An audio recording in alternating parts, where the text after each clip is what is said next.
Hello guys, welcome to Fiction Quest. So in this video, we will see, what if Naruto awakened take over God power and fell in love with Mirajane Strauss? If you enjoy these kinds of stories, don't forget to show us some love by hitting the like button and subscribing to the channel. Your support means the world to us. Now, let's start the story. Chapter 1. WORLDS apart the midnight sky above Konoha rippled with unnatural energy. Naruto Uzumaki stood at the center of a complex ceiling array, blue eyes narrowed in concentration. His orange and black jacket fluttered in the wind generated by the churning chakra around him.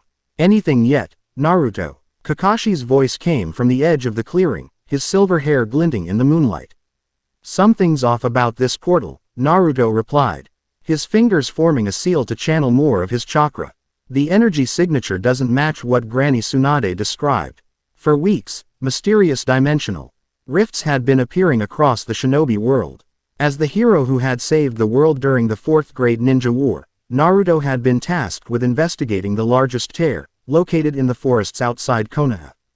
Naruto pressed his palm against the shimmering air where the rift pulsed invisibly.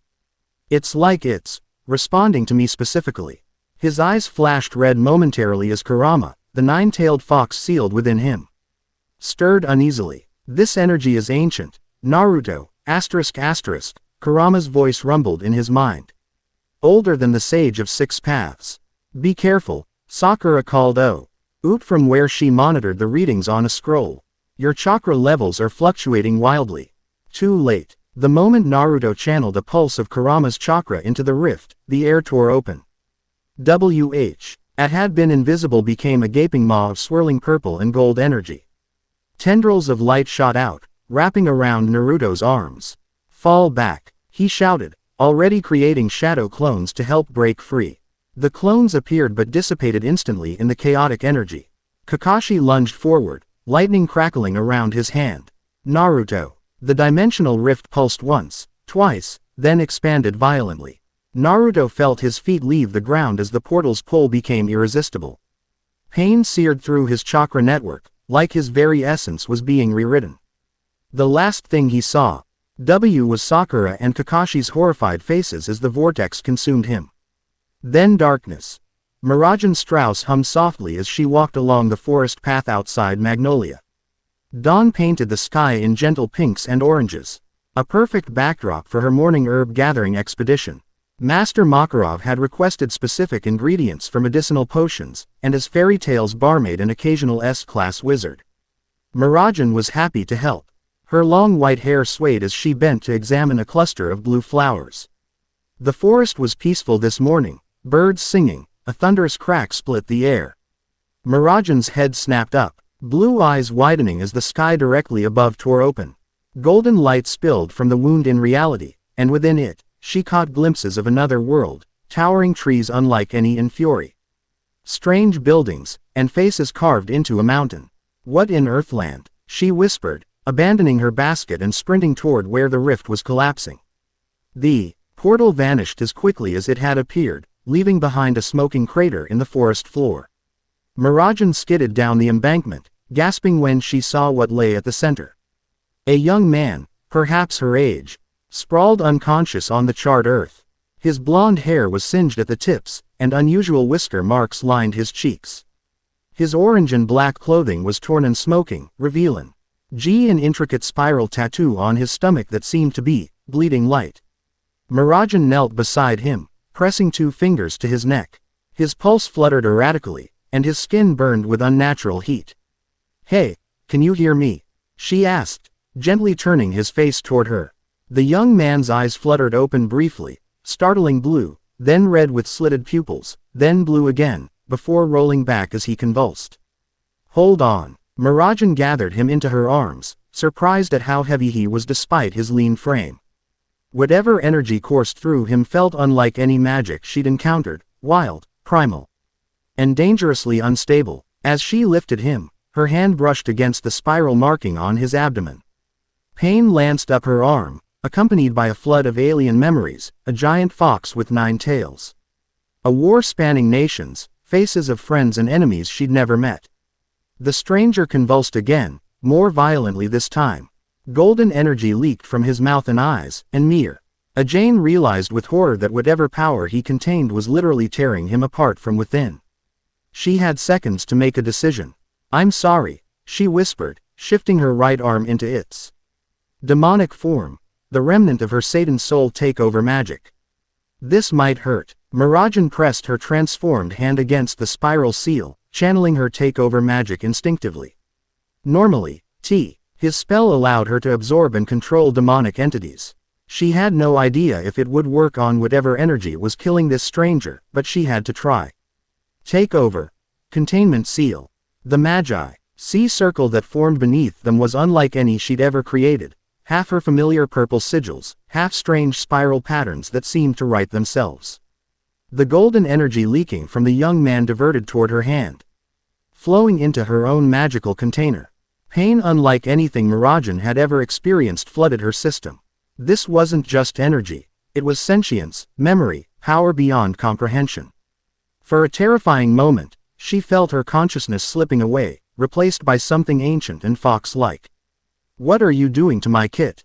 A voice thundered in her mind. "Saving him," she gasped, fighting to maintain control. "Please, help me help him." A moment of consideration, then, "Very well." The energy flow stabilized, becoming a controlled transfer rather than a chaotic explosion.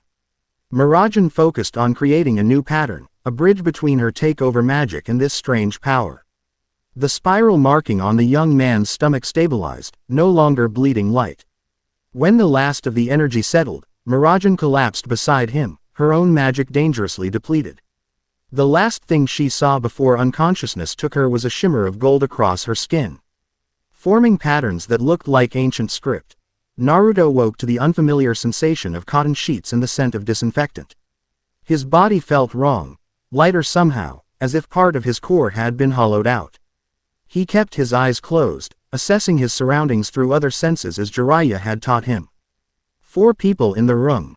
1 nearby, breathing softly, likely seated beside his bed. 2 conversing in low tones by what sounded like a doorway. 1 moving around, handling glass containers. Not a Konoha hospital. The air smelled different, no hint of the pine forests that surrounded his village. And the chakra signatures. Naruto's eyes snapped open. He couldn't sense chakra at all. "Ah, he's awake." A cheerful feminine voice spoke from his right. Naruto turned to find a young woman with striking white hair and kind blue eyes smiling at him. She wore a long maroon dress with a pink bow at her collar, and despite her friendly demeanor, Naruto instantly recognized the controlled alertness of a powerful fighter. "Where am I?" he asked, his voice raspy from disuse. He tried to sit up, but his muscles protested. "Careful," the white-haired woman said, gently helping him. "You're in Fairy Tale's infirmary in Magnolia. I'm Mirajane Strauss." She offered him a glass of water. "You've been unconscious for 3 days." Naruto accepted the water, mind racing. None of those names meant anything to him. Fairy Tale, Magnolia, is that somewhere in the land of fire? A short, elderly man approached the bed. Despite his diminutive stature, power radiated from him in waves, not chakra. But something similar yet fundamentally different. "I'm afraid you're much further from home than that, young man," he said gravely.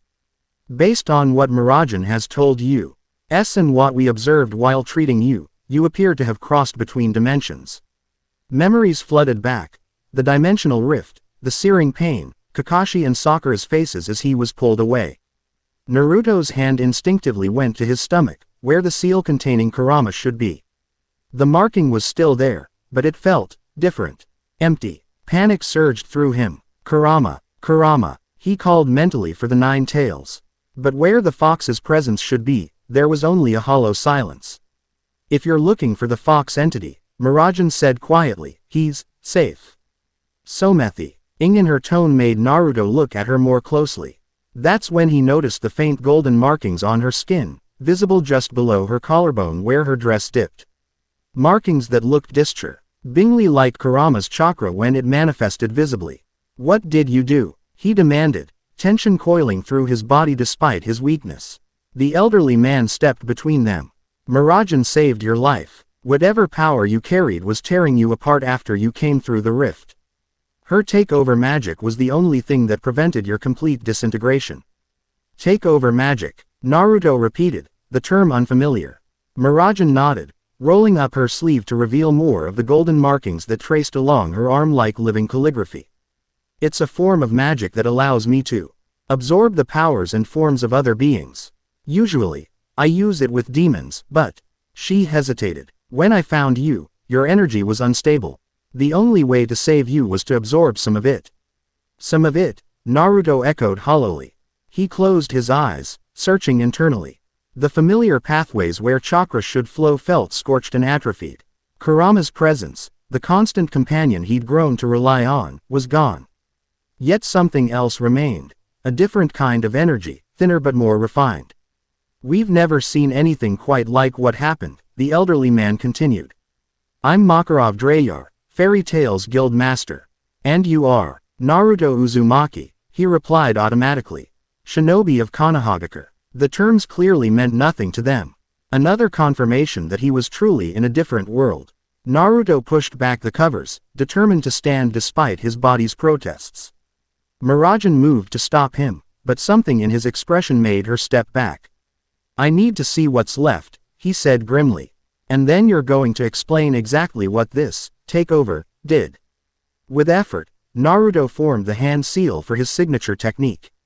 Shadow Clone Jutsu. Nothing happened. He tried again, channeling what little energy he could feel.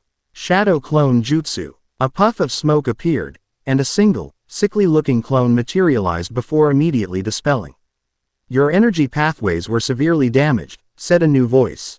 A small, elderly woman with pink hair stepped forward from where she'd been mixing medicines. I'm Perliuzuka, the healer who's been treating you. The dimensional crossing nearly destroyed your body's ability to channel power. Naruto sat heavily on the edge of the bed, the reality of his situation sinking in. Stranded in an unknown world, separated from everyone he knew. With his abilities crippled and Kurama extracted, it was a nightmare scenario. Can I get back? He asked, looking from Makarov to Perliuzuka. Is there a way to reopen the portal? The healer and guild master exchanged glances. Dimensional magic is extremely rare and dangerous, Makarov said carefully. We have some researchers looking into what caused the rift that brought you here. But I don't want to give you false hope. Mirajane sat beside Naruto, maintaining a respectful distance. I know this is overwhelming. But you're not alone here. Fairy Tail takes care of its own, and for now. That includes you. And Kurama? Naruto asked, looking pointedly at the golden markings on her skin. What happens to him? She touched the markings self-consciously. He's integrated with my takeover magic. Not gone, exactly. I can feel his presence, but it's like he's sleeping, merged with something else. Something else. Mirajane nodded. When I used takeover on your energy, it wasn't just the fox entity I absorbed. There was something else. Something older and more powerful that was entangled with both your energies. It's still settling, but it's changed my magic in ways I don't fully understand yet. That's actually why we hoped you'd wake up soon, Makarov interjected. Strange things have been happening since Mirajane's magic changed. We were hoping you might provide some insight. Before Naruto could ask what kind of strange things, the infirmary door burst open. A young man with spiky pink hair and a scale-patterned scarf rushed in, excitement written across his face. Gramps, that weird energy signature from the Eastern Forest is back. Lucy and Gray are all ready. He stopped mid-sentence, noticing Naruto. Hey, the Dimension guy's awake. Natsu. Mirajane scolded gently. He has a name. This is Naruto Uzumaki. Natsu grinned, revealing slightly pointed canines. Nice to meet ya. I'm Natsu Dragneel, Fire Dragon Slayer and Fairy Tail's strongest wizard. He extended a hand engulfed in actual flames. Naruto stared at the fire, then at Natsu's expectant face. Tentatively, he reached out and shook the flaming hand, surprised. When the fire felt warm but didn't burn him. You're not even flinching, Natsu noted, impressed. Tough guy, huh? Despite everything, Naruto found himself smiling slightly. Something about Natsu's energetic personality reminded him of himself. What's this about an energy signature? Makarov asked, redirecting the conversation. Right. Natsu's expression grew serious. That weird golden light that showed up when Mira brought him in. Something similar is happening at that old shrine in the eastern forest. Lucy said it feels like the same magic, but angrier. Mirajane stood suddenly, the golden markings on her skin glowing faintly. I can feel it too. She looked down at her arms in surprise. That's new. The shrine to Kronos, Makarov mused. It's one of the oldest divine sites in Fury. Divine, Naruto repeated, the word triggering something in his memory. During the war, he'd encountered beings of godlike power, Kagaya Otsutsuki and her ilk. The energy he'd felt in the diamond Seonal Rift had reminded him of that ancient power. Driven by instinct, Naruto stood, steadier than before. I need to see this shrine. You're in no condition, Perliuzuka began. I'm going, Naruto said firmly. Whatever brought me here might be connected to this. And if Kurama's energy is somehow involved, I need to be there. Mirajane studied him for a moment, then nodded. I'll take him. If this is related to the takeover, I need to understand it too. Makarov sighed, recognizing the determination in both their eyes. Very well, but Natsu goes with you, and you are to observe only unless absolutely necessary. Understood. Naruto nodded, already moving to collect his tattered jacket from where it hung on a nearby chair. Let's go. The eastern forest of Magnolia was ancient, with towering trees that reminded Naruto painfully of home. He walked between Mirajane and Natsu, still adjusting to the strange sensation of his transformed energy pathways. Where chakra had once flowed like a raging river, now a different power trickled, thinner but somehow purer. So you're from a world of ninjas? Natsu asked, practically bouncing with excitement. That's so cool. Can you walk on water? Throw those star things. Disappear in smoke. Natsu, give him some space, said a blonde woman walking ahead of them. She'd introduced herself as Lucy Heartfilia, a celestial spirit mage. He just woke up in a strange world. It's fine, Naruto said, finding Natsu's enthusiasm oddly comforting. Usually I can do all that and more, but right now. He flexed his hand, feeling the weakness in his system.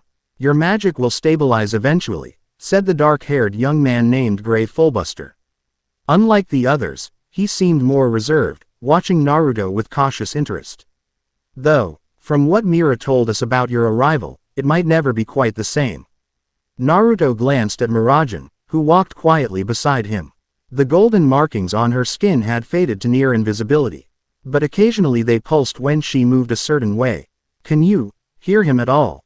Naruto asked softly. Kurama, I mean. Mirajane considered the question. Not words, exactly. More like impressions, feelings. She touched her collarbone where the markings were most prominent.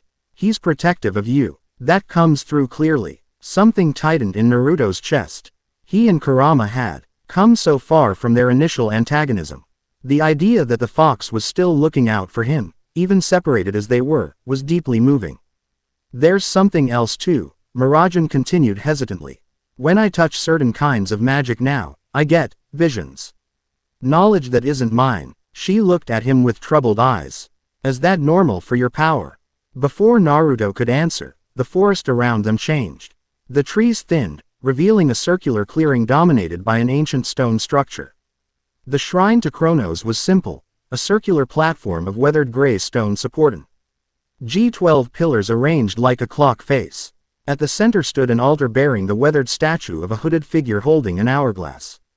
And surrounding the shrine were a dozen black-robed figures, their hands raised toward the statue as golden light poured from its eyes. Get down, Gray hissed, pulling Lucy behind a large tree.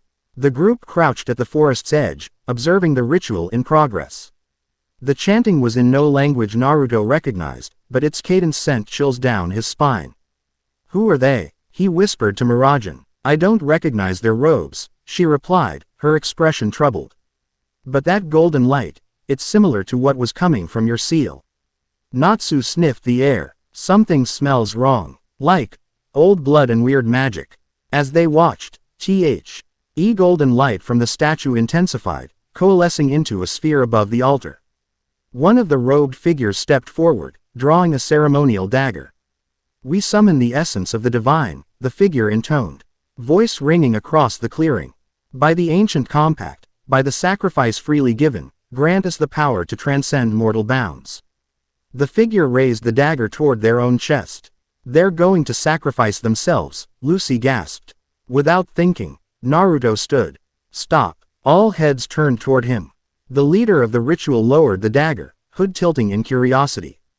Well, a smooth male voice emerged from the hood. This is unexpected. A witness to our ascension.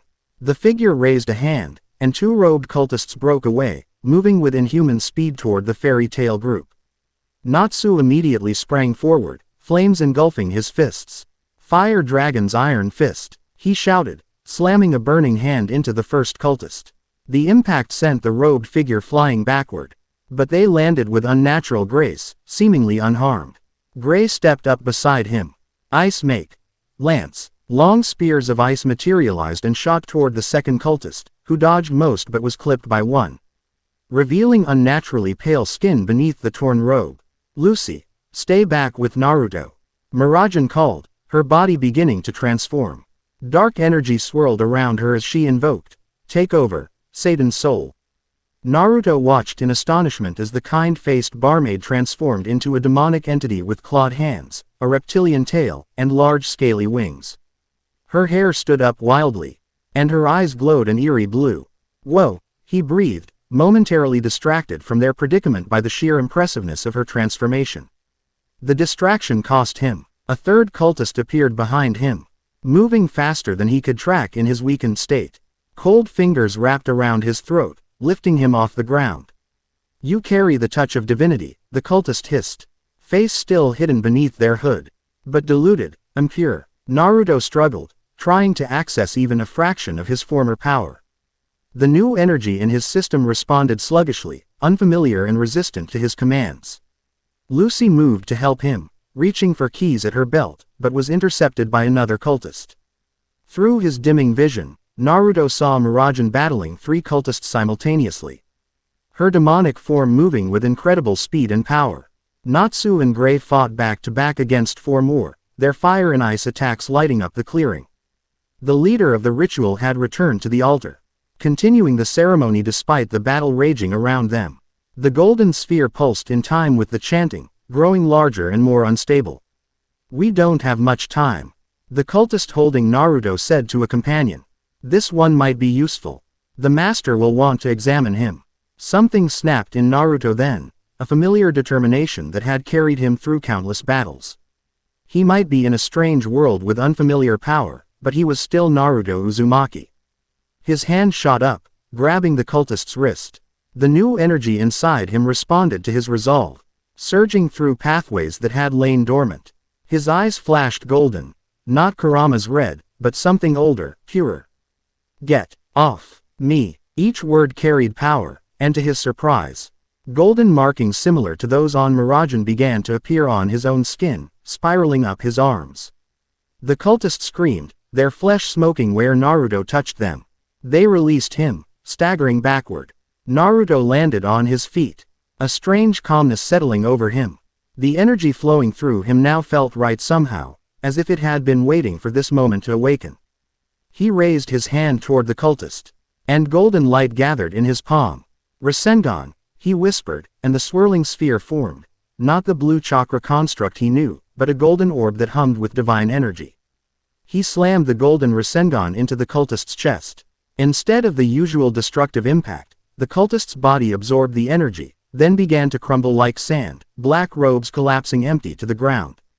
Naruto. Mirajane's voice cut through his shock. She had returned to her human form, the golden markings on her skin now glowing brightly.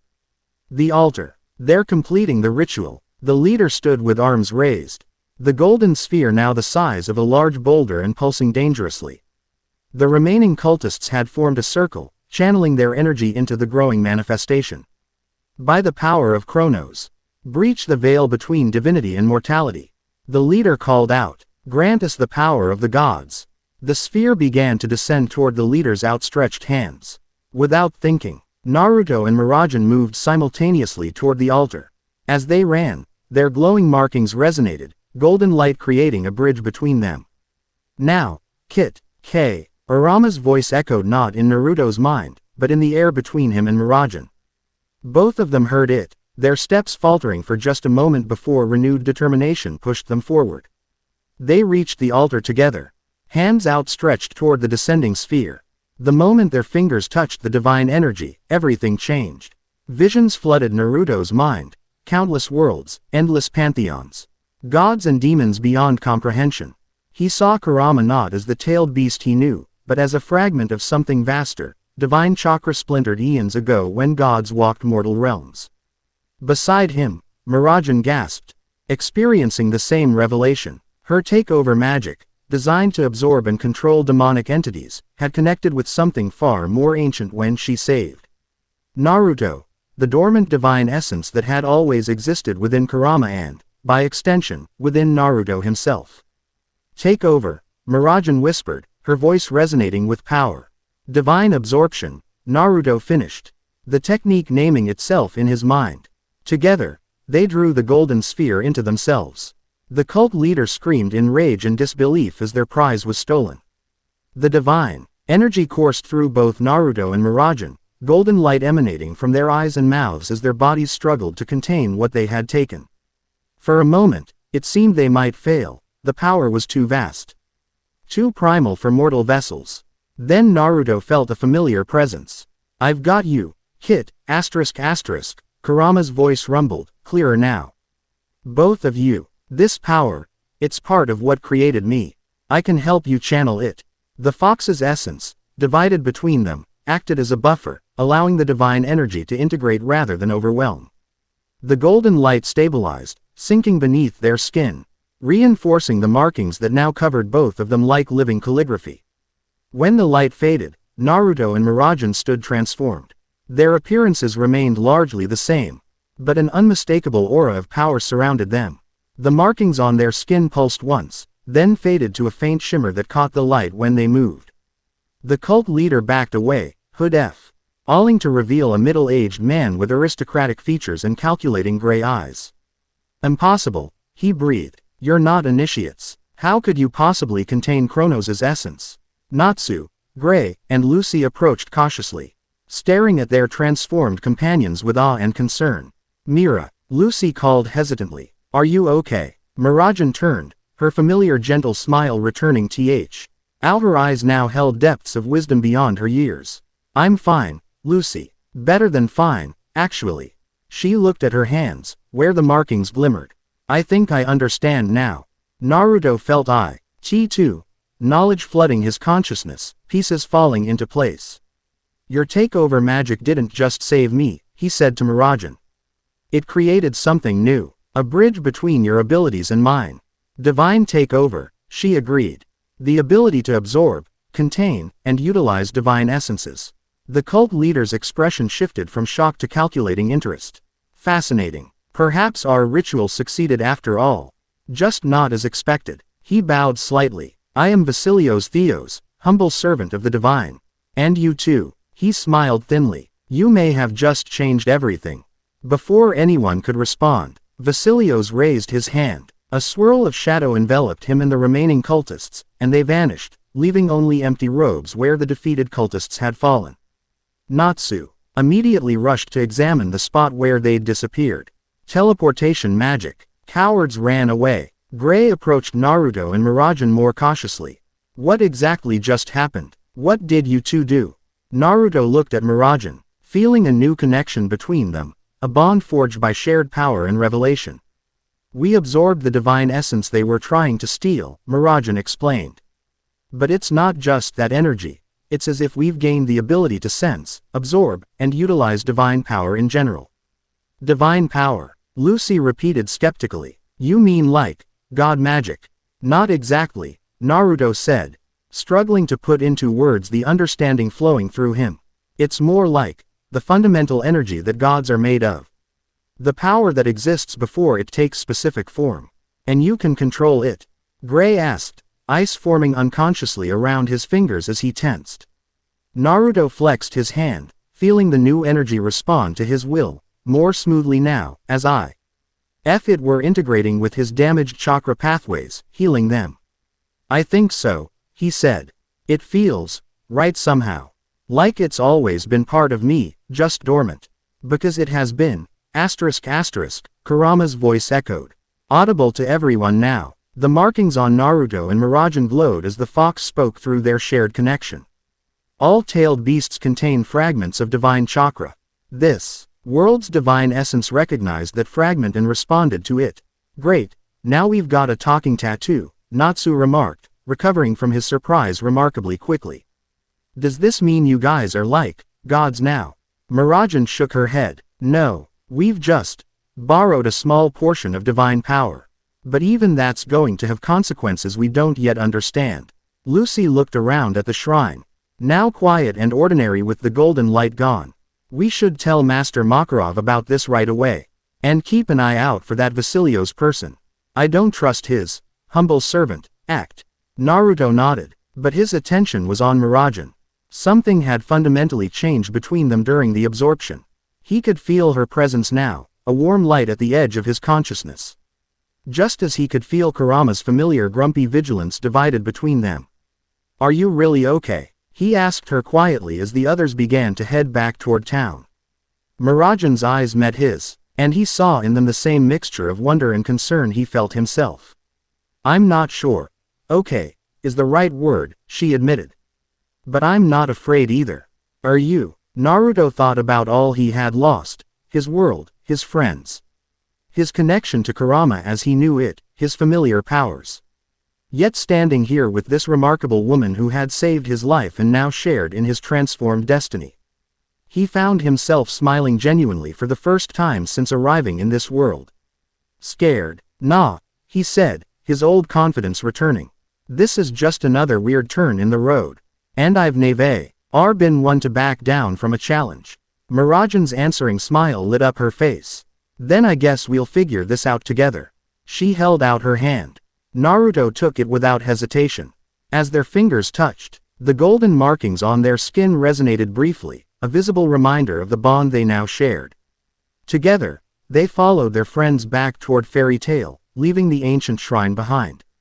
Neither noticed the hourglass in the statue's hands slowly beginning to turn, sand flowing upward instead of down, marking the beginning of something new, and the countdown to something momentous. The Fairy Tail Guild hall buzzed with excited conversation. News of the incident at the shrine had spread quickly, and everyone wanted to see Naruto and Mirajane's new abilities firsthand. The large wooden building echoed with questions and theories as guild members crowded around the returned party. So you can absorb god magic now? Asked a woman named Kana, drinking directly from a barrel of ale. Can you smite people? A small blue-haired girl named Wendy wondered, her eyes wide. Are you immortal? Demanded a large man with white hair who had been introduced as Mirajane's brother, Elfman. Everyone, please, Makarov called, standing on the bar to make himself visible. Give them some space. This is a serious matter that requires careful consideration, not a carnival sideshow. The crowd reluctantly dispersed, though many continued to cast curious glances at Naruto and Mirajane as they sat at a table with Makarov and a few senior guild members. Tell me everything, the guild master said gravely. Leave nothing out. Mirajane recounted their experience at the shrine, with Naruto adding details about the visions they'd shared during the absorption. When they finished, Makarov's expression was deeply troubled. Divine takeover, he mused. In all my years, I've never heard of such magic. Takeover is supposed to be limited to animal souls, demonic entities, or in rare cases, elemental spirits. Divine essence should be beyond mortal containment. It's because of Kurama, Naruto explained. The Nine Tails isn't just a mass of chakra, he's partially divine in origin. When Mirajane used her takeover to save me, that divine fragment recognized her magic and adapted to it. The kid's right, Kurama's voice emerged from both of them simultaneously, causing several guild members to jump. In his world, the tailed beasts were created from the 10 tails, which itself was formed when a divine being merged with an ancient tree. We've always carried that divine spark. Fascinating, said a small, elderly man with thick eyebrows who had been introduced as Fairy Tail's archive keeper. This suggests a fundamental similarity between worlds, divine energy maintaining consistent properties across dimensional boundaries. But what about those cultists? Lucy asked. What were they trying to do with that divine essence? And who's this Vasilio's guy? Natsu added, punching his palm. I don't like him. He smelled weird. Makarov stroked his mustache thoughtfully. Vasilios Theos. The name sounds familiar. I can answer that. Levi Magarden, a blue-haired script mage. Hurried over with a large book. I thought I recognized the name, so I checked our records. She opened the book to a marked page. Vasilios Theos was once considered for the 10 wizard saints 20 years ago, but was rejected due to philosophical incompatibilities.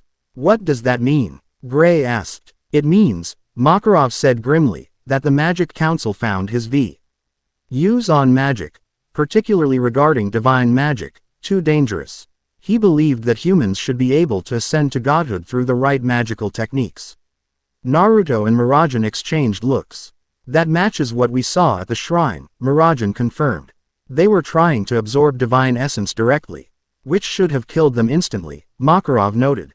Divine power is not meant for mortal vessels. The fact that you two survived, let alone integrated it successfully. He shook his head in amazement. So what happens now? Naruto asked, looking around at the guild members. This Vasilios guy is still out there, and he seemed very interested in what Mirajane and I did.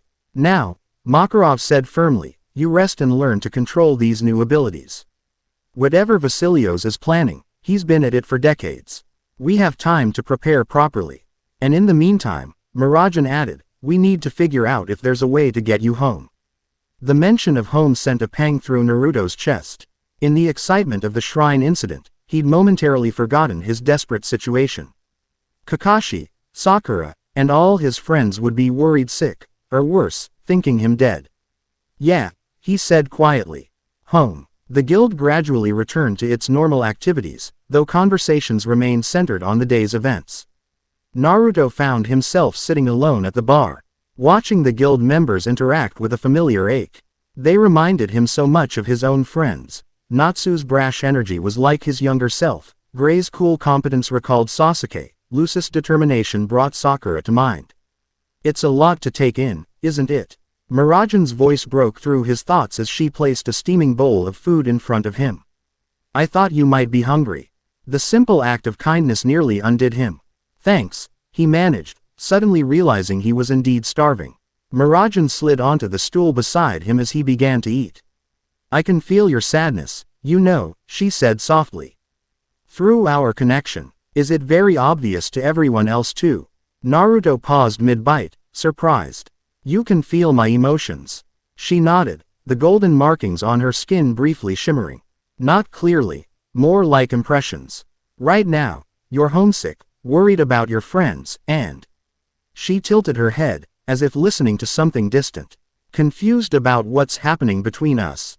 Naruto couldn't help but smile slightly. That's a pretty accurate reading. The connection goes both ways, she continued. You could probably sense my feelings too, if you tried. Curious. Naruto closed his eyes, focusing on the warm presence he'd been peripherally aware of since the shrine. Impressions filtered through, concern, compassion, and an undercurrent of excitement about their new shared power. You're worried about me, he said, opening his eyes to find her watching him intently. But you're also excited about this divine takeover. And, he paused, catching something else. You're afraid of what the guild thinks about you being connected to me like this.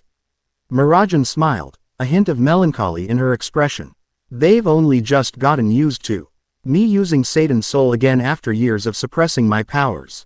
Now this. I'm sorry, Naruto said sincerely. I never meant to complicate your life. She shook her head firmly. Don't apologize. I made the choice to use takeover to save you, and I'd make it again. Her hand moved to cover his on the counter, the golden markings on both their skins resonating at the contact. Besides, I think we were meant to meet. Meant to meet. That's a pretty big statement for someone you just pulled out of a crater 3 days ago, Naruto teased, though the warmth spreading through him wasn't entirely from their connected markings. Mirajane laughed, the sound lifting his spirits. Call it intuition, or maybe it's all these divine visions giving me ideas. Her expression grew more serious. When I was absorbing your power, I saw your life, Naruto. Not all of it, but enough to understand what kind of person you are. You've faced so much pain and loneliness, yet you never gave up on people. Naruto shifted uncomfortably. unused to such direct recognition of his past struggles. Yeah, well, I had good friends. So do you here, she said simply. Fairy Tail takes care of its own, and until we can find a way to send you home, if that's still what you want when the time comes, you're one of us. Before Naruto could respond, the guild doors burst open. A frog-like humanoid in official robes stood in the entrance, immediately silencing all conversation. I bring an urgent message from the Magic Council, the messenger announced. As Master Makarov present, Makarov stepped forward, his expression wary. I am here. What does the council want now? The messenger unrolled a scroll. By order of the Magic Council, the wizards known as Mirajane Strauss and the dimensional traveler Naruto Uzumaki are hereby summoned to appear before the council immediately regarding the unauthorized acquisition and utilization of divine class magical energy. Compliance is mandatory. The guild erupted in protests. Natsu's fists ignited as he stepped forward. Hey, they didn't do anything wrong. Those cult guys were the ones messing with dangerous magic. The messenger remained impassive. The summons stands. They are to report to Era by sunset tomorrow. With that, the messenger bowed stiffly and departed. Mirajane squeezed Naruto's hand reassuringly before standing to face the worried guild. It's okay, everyone. We'll go and explain what happened. I'm coming with you, Makarov declared, his tone brooking no argument. The council has been looking for excuses to restrict Fairy Tail for years. I won't let them use this incident against us, or against you too. As the guild debated the implications of the summons, Naruto finished his meal in thoughtful silence. In just a few days, he'd been thrown into an entirely new world. Lost his connection to Kurama as he knew it, gained mysterious divine powers, and formed an inexplicable bond with a woman he barely knew yet felt increasingly drawn to. And now they were being summoned by this world's authorities. If they were anything like the councils and leaders in his world, this could get complicated very quickly. One more thing to add to the list of weird situations I've found myself in, he muttered to himself. At least this one involves a pretty woman instead of just angry villagers or crazed enemies, ***. Kurama's voice commented dryly in his mind, clearer now. More distinct from the external voice they'd heard earlier. Naruto nearly choked on his food. You're back. In my head, I mean. Not entirely. ***, the fox clarified. I'm still split between you and the woman. But as your energies stabilize, so does our connection. Don't get used to it though. This arrangement is unusual. Everything about this situation is unusual, Naruto replied mentally. But I'm glad you're okay, Kurama. The fox's presence radiated gruff affection. Just don't do anything stupid in front of these council people. I've seen how you handle authority figures.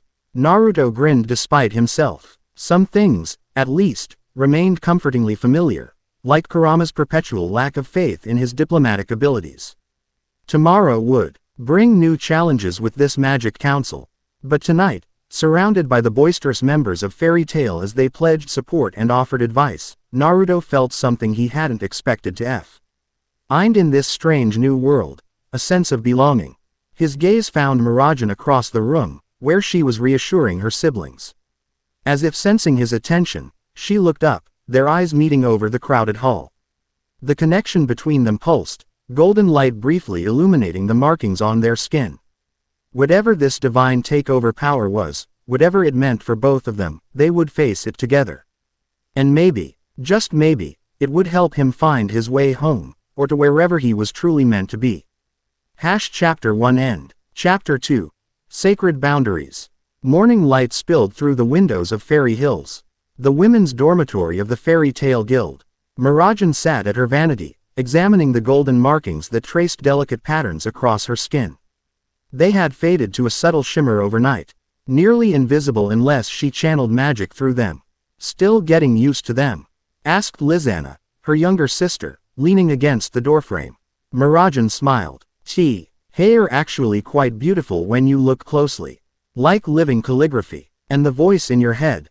The fox. Is he nice? Kurama is. Mirajane paused, considering how to describe the ancient entity she now shared with Naruto.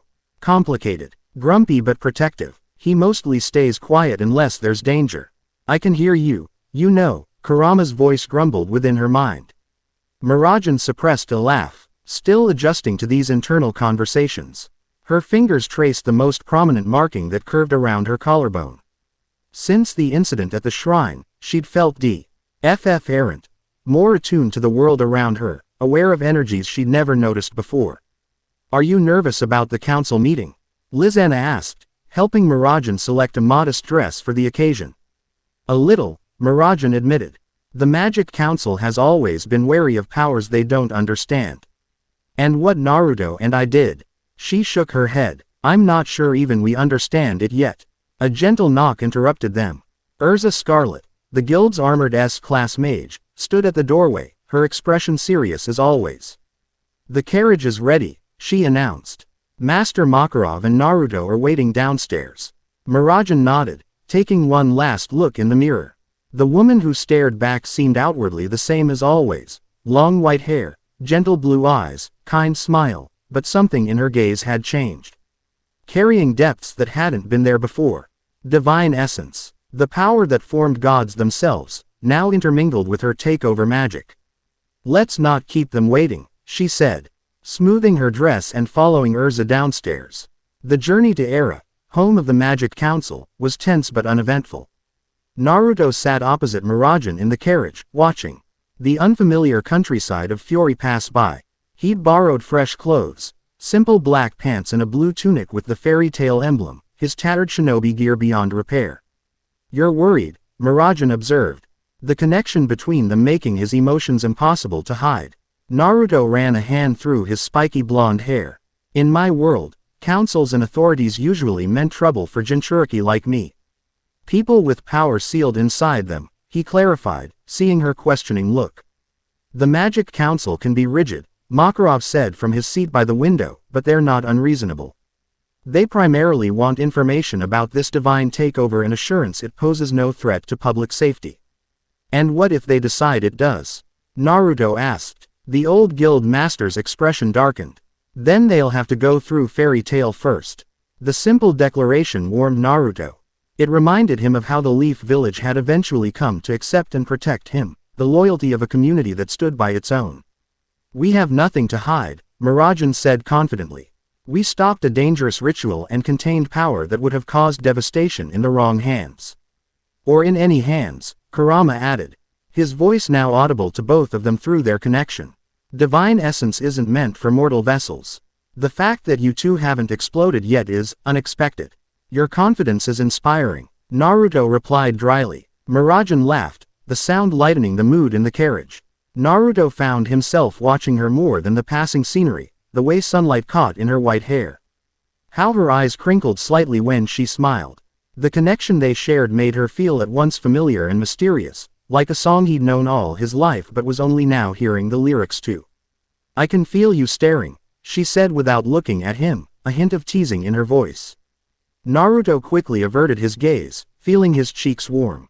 "Sorry, still trying to figure out this whole connection thing. It's strange for me too," she admitted. "Having someone else's emotions and thoughts at the edge of my consciousness. But also," she finally met his eyes. "Comforting, somehow." The golden markings on their skin pulsed faintly in response to the moment, a visible reminder of the bond they now shared. Makarov cleared his throat, hiding a small smile. "We're approaching Era. Remember, let me do the initial talking. The council respects formality and protocol." Naruto nodded, though diplomacy had never been his strong suit. In his experience, problems were usually solved through determination, combat, and the occasional well-timed speech about friendship and perseverance. Sitting through formal hearings was definitely new territory. As their carriage crested a hill, the headquarters of the Magic Council came into view, an imposing structure of white stone and blue crystal that seemed to float among the clouds. Magic circles of immense complexity surrounded the entire complex, creating barriers and reality distortions that made Naruto's head spin when he tried to focus on them. "Impressive, isn't it?" Mirajane said, noting his reaction. E-Council headquarters exists partially in a pocket dimension for security. It's said to be the most magically fortified location in Fiori. The carriage passed through several magical barriers, each one tingling against Naruto's skin like static electricity. Guards in ornate uniforms directed them to a circular courtyard where several other vehicles had already arrived. Looks like we're not the only ones summoned, Makarov observed. Frowning as they disembarked, a tall figure approached, a man with blue hair and an elaborate tattoo around his right eye. He wore white robes trimmed with gold, marking him as a council member. Seagrain, Makarov said stiffly, clearly not pleased to see the man. Master Makarov, Seagrain replied with a slight smile that didn't reach his eyes. And these Mews, be the individuals who've caused such a stir. His gaze moved from Mirajane to Naruto, lingering on the latter with unsettling intensity.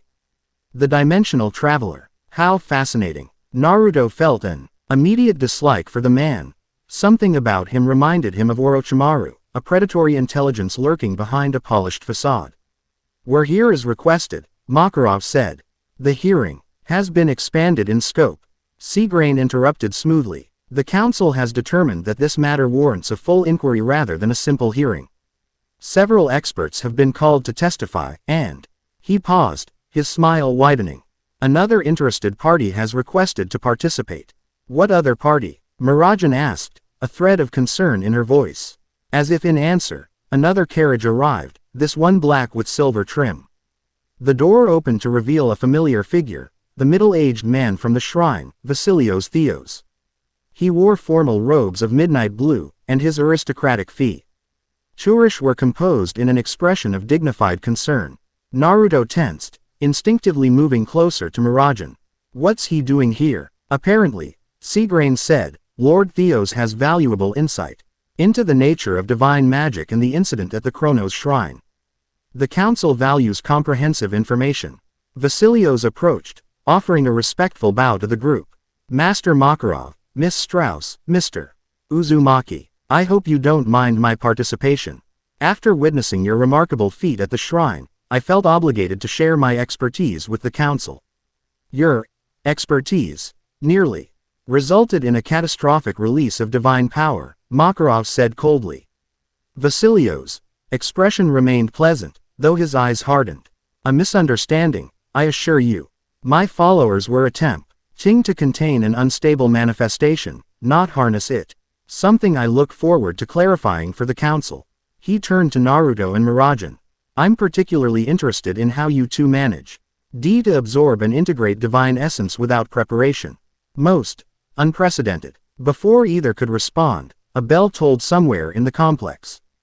The inquiry begins, Seagrain announced. This way, please. As they followed Seagrain through the grand hallways of the council headquarters, Naruto fell into step beside Mirajane, keeping his voice low. I don't trust that Vasilios guy or this Seagrain person, he whispered. Something feels off about all this. Mirajane nodded slightly. Seagrain joined the council recently. There are rumors about his methods and motivations. She glanced ahead where Vasilios walked alongside Seagrain, the two men conversing quietly. And you're right to be wary of Vasilios. I can feel something dark about him. The man reeks of ambition and forbidden magic. Kurama's voice growled within both their minds. Watch yourselves. This inquiry feels like a trap. They entered a vast circular chamber dominated by a raised dais where 9 ornate chairs awaited the council members. Tiered seating surrounded the central floor where witnesses would stand. Already, the gallery was filling with observers, representatives from various magical organizations, reporters, and even a few faces Naruto recognized from Fairy Tail who had apparently traveled separately to show support. You two will wait here until called, Seagrain instructed, indicating a bench near the central floor. Master Makarov, as a wizard saint, you may join the guild masters section. Makarov hesitated, clearly reluctant to leave them. We'll be fine, Mirajane assured him, with a confident smile that Naruto suspected was partly for show. As the chamber filled and the council members took their seats, solemn figures in elaborate robes, Naruto fought the urge to fidget. The formality of the proceedings reminded him uncomfortably of his early days in the academy, always the outsider, always under scrutiny. Mirajane's hand found his, squeezing gently. Through their connection, he felt her calm reassurance, a steady presence anchoring him. The inquiry into the Chronos Shrine incident and subsequent divine takeover manifestation is now in session, announced an elderly council member with a long white beard. I am Chairman Crawford Seam. We will proceed with testimony from all relevant parties before deliberation. The first hour passed in a blur of technical testimonies from magical researchers and witnesses to the aftermath of the shrine incident. Naruto struggled to follow the specialized terminology until Mirajane began translating mentally through their connection, explaining concepts like magical containers, ethernano absorption, and divine classification protocols. Finally, Vasilios Theos was called to testify. He approached the central floor with dignified confidence, bowing to the council before beginning his account. Honorable council members, thank you for allowing me to contribute to this important discussion, he began, his voice carrying effortlessly through the chamber. For 30 years, I have dedicated my research to understanding divine manifestations in our world. The Shrine of Chronos has long been a focus of my study due to its unique properties as a thinning point between mortal and divine realms. And what exactly were you and your associates doing at the shrine that day? Asked a severe-looking female council member. Containment, Councilwoman Altier. Vasilios replied smoothly. Our monitoring equipment detected an imminent divine manifestation, a dangerous bleed-through of Chronos' essence into our realm. My Asak, IATES and I were performing a ritualistic containment to prevent catastrophic consequences. That's not true, Naruto whispered to Mirajane. They were trying to absorb that power. I know, she replied quietly. But it's his word against ours. Vasilios continued his testimony, painting himself as a responsible researcher intervening in a dangerous situation.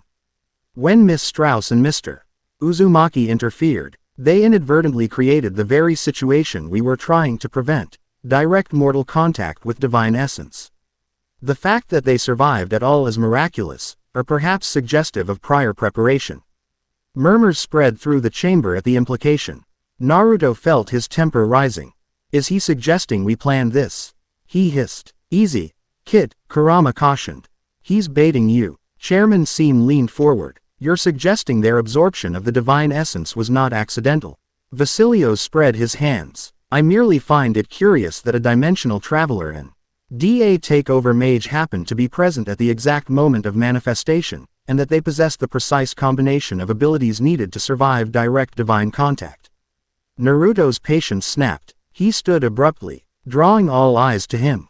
That's ridiculous. I'd only been in this world for 3 days.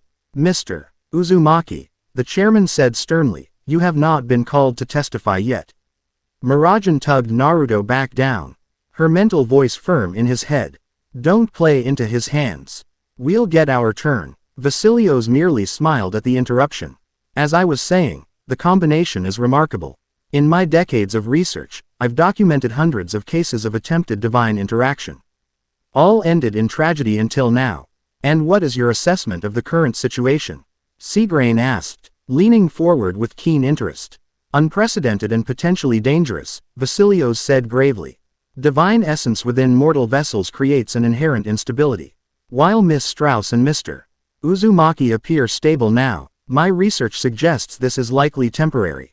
The power they've absorbed will eventually seek equilibrium, either by returning to its divine source or by remaking its vessels. Fresh murmurs erupted at this ominous prediction. Remaking, Chairman Seam prompted. Transformation, Vasilios clarified. Mortals housing divine power typically undergo metamorphosis, their bodies attempting to become suitable vessels by becoming less mortal. The process is usually fatal, but when it isn't, he paused dramatically. New divine entities emerge, often volatile and unbound by the natural order. Quote, the chamber fell silent as the implications sank in. Naruto felt cold dread settling in his stomach. Was that their fate, to transform into something inhuman? He glanced at Mirajane, finding her equally troubled by Vasilios' words. He's manipulating them, Kurama growled. There's truth mixed with lies here. Your situation is different because of my presence and the girl's takeover magic. Do you have recommendations for the council regarding this situation? Asked another council member. Vasilios nodded solemnly. For the safety of all concerned, I recommend that Miss Strauss and Mr. Uzumaki be placed under observation at a specialized containment facility. My research institute is equipped for exactly this kind of situation. There, we could monitor the divine essence and potentially develop a method to safely extract it before metamorphosis begins. That's convenient, Mirajane whispered. He wants us handed over to him. Not happening, Naruto replied firmly. Finally, they were called to testify together. As they approached the central floor, Naruto felt hundreds of eyes tracking their every movement. He stood straighter, channeling the confidence he'd developed through years of proving himself to skeptics. Miss Strauss, Mr. Uzumaki, Chairman Seam addressed them. Please recount the events at the Chronos Shrine from your perspective, and explain this divine takeover phenomenon as you understand it. Mirajane spoke first, her voice clear and composed as she described finding Naruto after his dimensional arrival, the Emerg NC takeover to stabilize his failing energy, and the subsequent discovery of the cult at the shrine. She carefully avoided mentioning Kurama directly, referring only to unique energy that had facilitated the divine absorption. When Naruto took over the narrative, he focused on the cult's clear intent to harness the divine power themselves. They were conducting a sacrifice ritual, not a containment procedure, he stated firmly. Their leader, Vasilios, referred to it as their ascension. After Mirajane and I absorbed the divine essence, he called it fascinating, and said their ritual had succeeded in an unexpected way. So you contend that Lord Theo's group was attempting to harness this power rather than contain it? Councilwoman Ultir asked. Absolutely, Naruto confirmed. They were dressed in ritualistic robes, had prepared an altar, and were about to conduct a human sacrifice. That's not how you contain energy, that's how you try to control it. And this divine takeover ability, Seagrain interjected. How exactly does it function? Mirajane answered, choosing her words carefully. My standard takeover magic allows me to absorb and control various entities and their powers. This appears to be an extension of that, the ability to temporarily channel divine essence without being overwhelmed by it. Temporarily, Chairman Seam picked up on the word. Yes, Mirajane said, surprising Naruto. Based on our experience so far, the divine essence appears to be gradually integrating and normalizing. We believe that eventually, it will either become a stable part of OU. Our magical containers are naturally dissipate. This contradicts Lord Theo's assessment that you face inevitable metamorphosis, noted another council member. Naruto and Mirajane exchanged glances. With respect, Naruto said, Lord Theo's doesn't know everything about our specific situation. The combination of my unique energy and Mirajane's takeover creates circumstances he hasn't encountered in his research. And you base this assertion on what expertise, exactly? Seagrain asked with a slight smirk. Before Naruto could respond with something unhelpfully sarcastic, Makarov rose from his seat in the gallery. If I may address the council, he said, Fairy Tail has consulted with Preliuzica, whose healing expertise is unparalleled, and our own researchers. Their preliminary findings support Miss Strauss and Mr. Uzumaki's assessment. The divine essence appears to be stabilizing rather than building toward metamorphosis. The council members conferred briefly among themselves before Chairman Seam addressed the chamber again. This matter requires further deliberation. The council will recess for 1 hour before announcing our decision regarding jurisdiction and containment measures. As the council members filed out, the chamber erupted in conversation. Naruto and Mirajane returned to their bench, joined quickly by Makarov. You two handled yourselves well, the guild master said. But I don't like the direction this is heading. Seagrain seems determined to support Vasilios' recommendation. They can't just hand us over to him, Naruto protested. That guy is clearly the one who should be under investigation. Quote, the council operates by its own rules, Makarov said grimly. And recently, certain members have been pushing for greater oversight of unusual magical manifestations. Your situation plays directly into their agenda. Mirajane folded her hands in her lap, her expression troubled. Master, if they do rule against us, what will Fairy Tail do? The old man's eyes twinkled with mischief despite the serious situation. Let's just say I've arranged for certain contingencies. Urza and the others are prepared for various outcomes. You're planning a jailbreak before we're even convicted? Naruto asked, impressed despite himself. Fairy Tail protects its own, Makarov said simply. Though I hope it won't come to that. Across the chamber, Vasilios stood conversing with Seagrain and Ultir, occasionally glancing in their direction. The calculating interest in his eyes made Naruto's skin crawl. He wants this power for himself, Naruto said quietly. That's why he was at the shrine in the first place, and that's why he's trying to get custody of us now.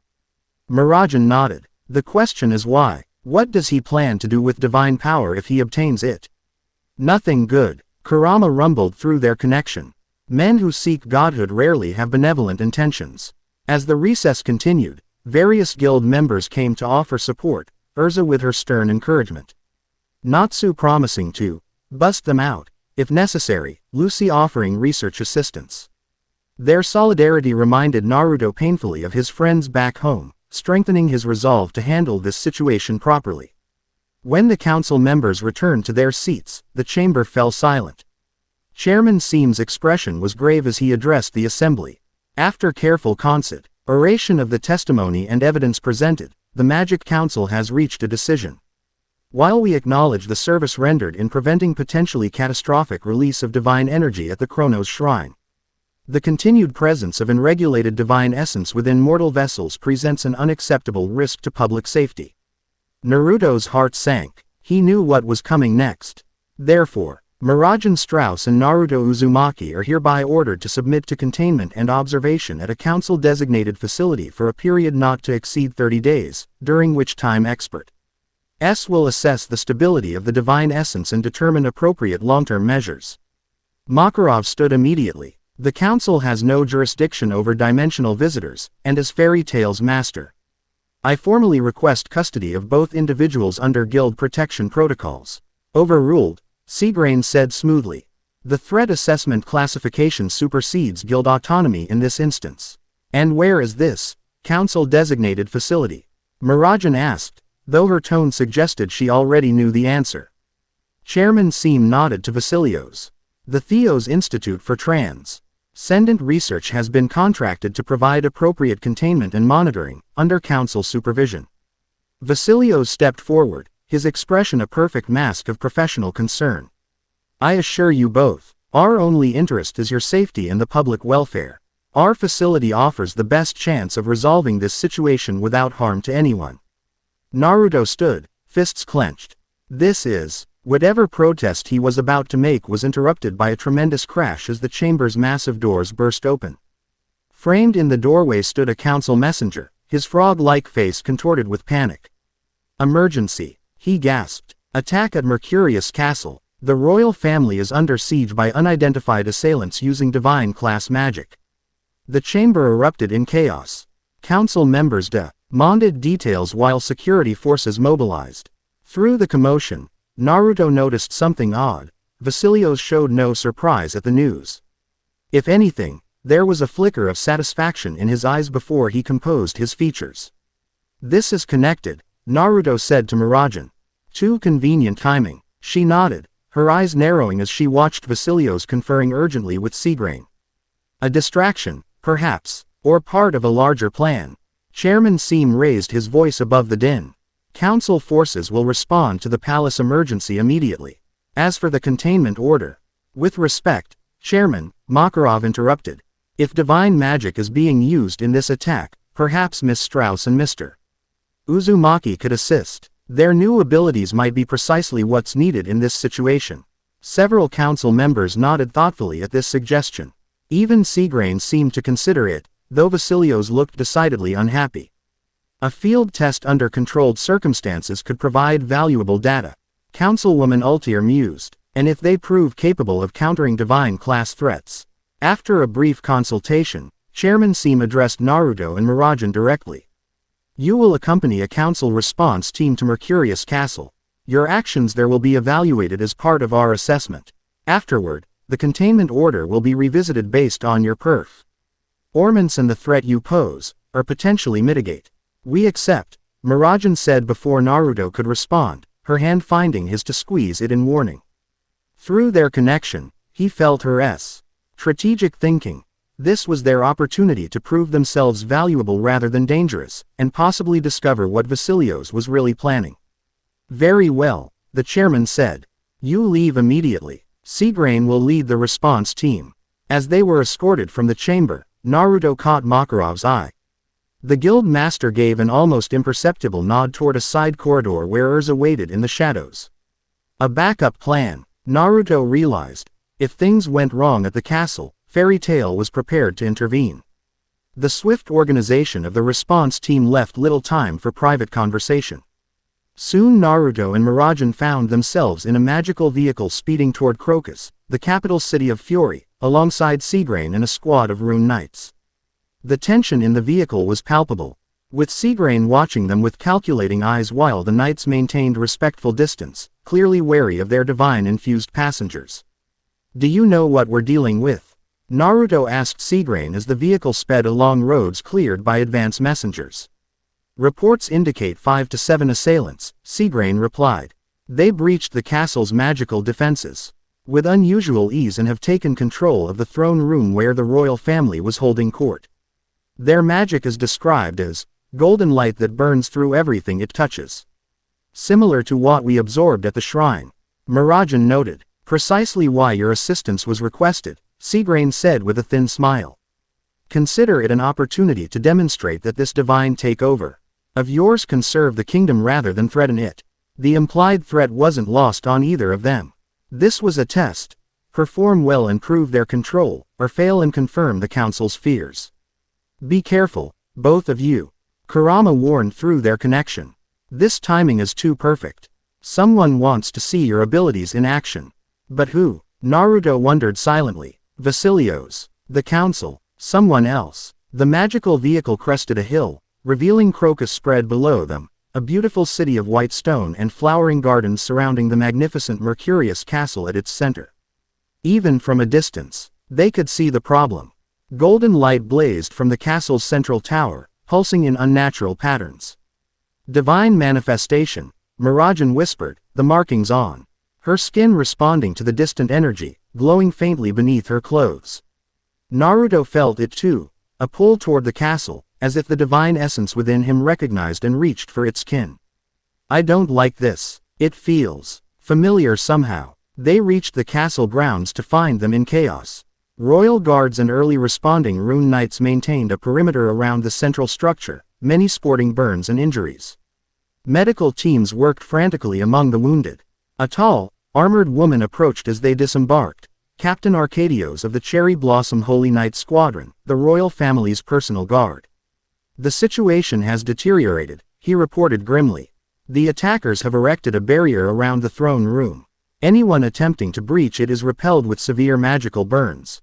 The king, queen, and Princess Hisui remain trapped inside." "What can you tell us about the attackers?" Seagrain asked. 7 individuals in dark blue robes with silver trim, Arcadios replied. They appeared through what witnesses described as cheers in the air, and immediately targeted the throne room. Their leader carries a staff topped with an hourglass. Naruto and Mirajane exchanged looks. "Similar to the Chronos statue at the shrine," she said quietly. "They're connected to Vasilios," Naruto agreed. "But why attack the royal family now?" Seagrain organized the Rune Knights into formation. "We'll approach from multiple vectors.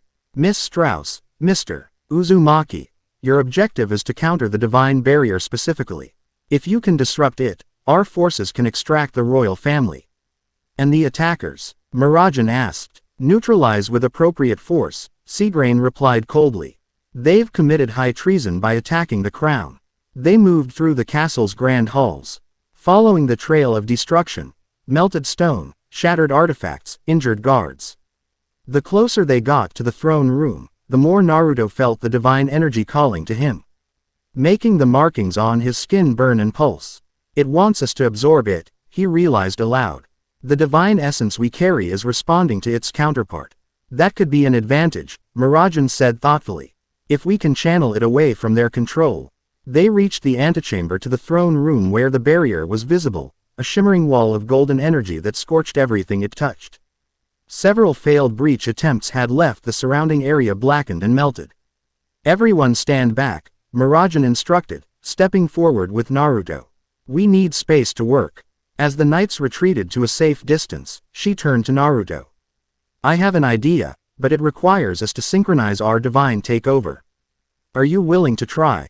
"Like at the shrine?" Naruto asked. She nodded. "But more controlled this time. We both reach for the barrier simultaneously, using our connection to stabilize each other."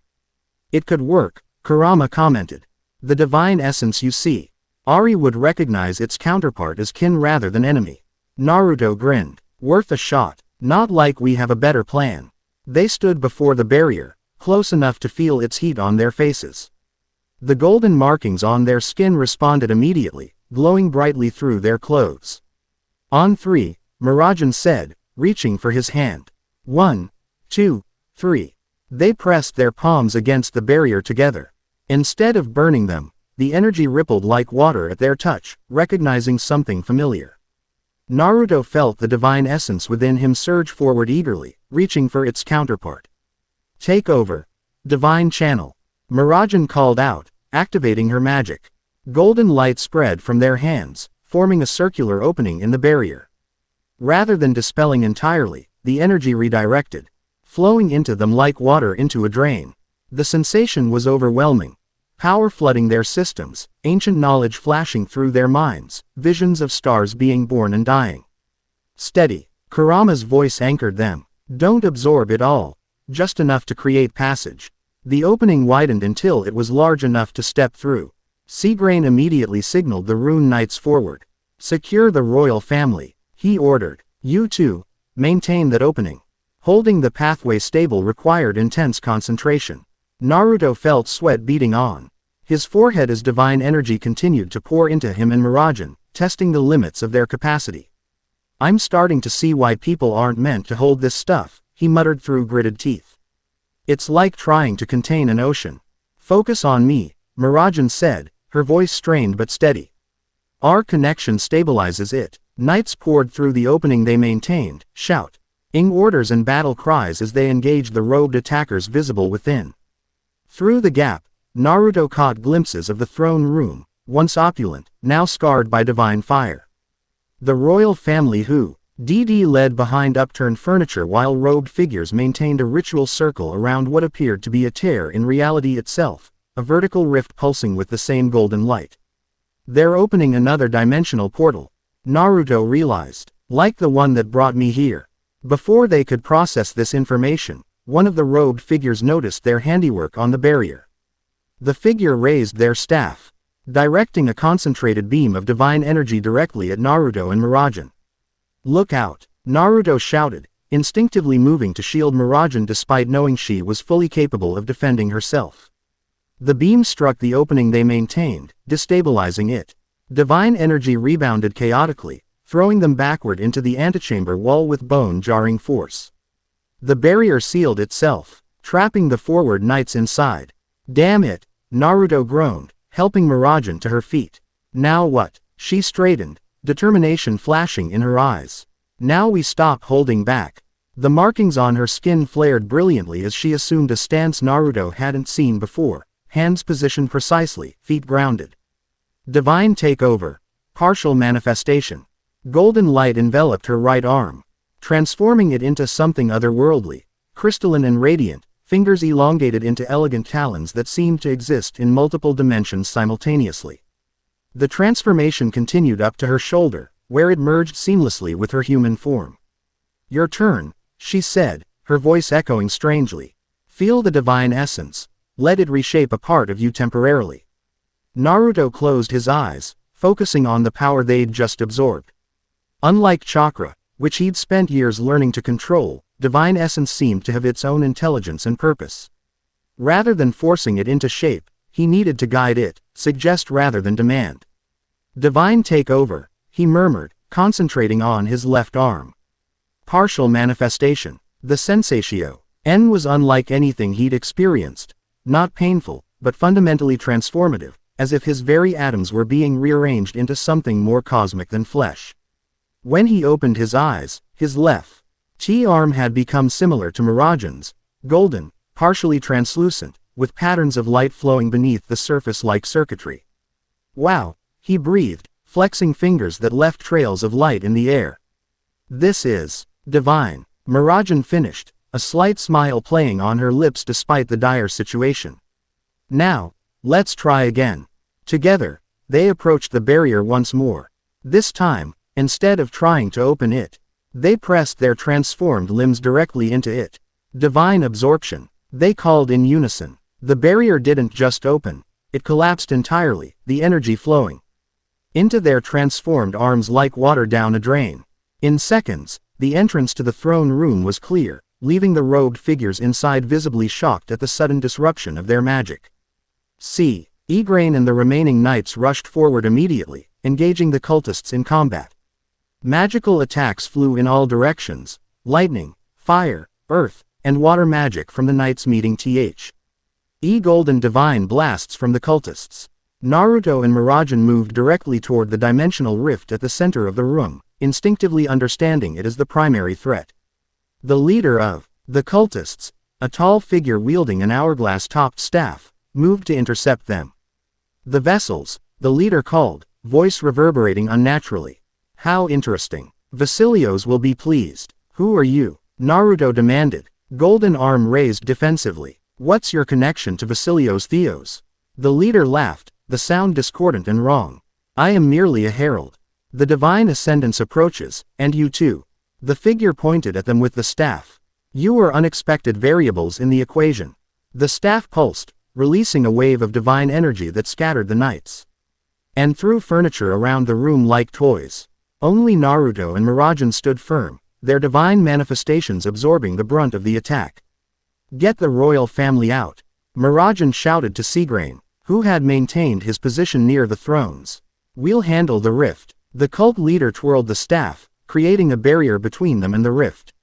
"You don't even understand what you've become, do you?" Vasilios knows. He's studied the boundaries between mortal and divine for decades. "You're not just vessels, you're breaches in reality itself." "What's that supposed to mean?"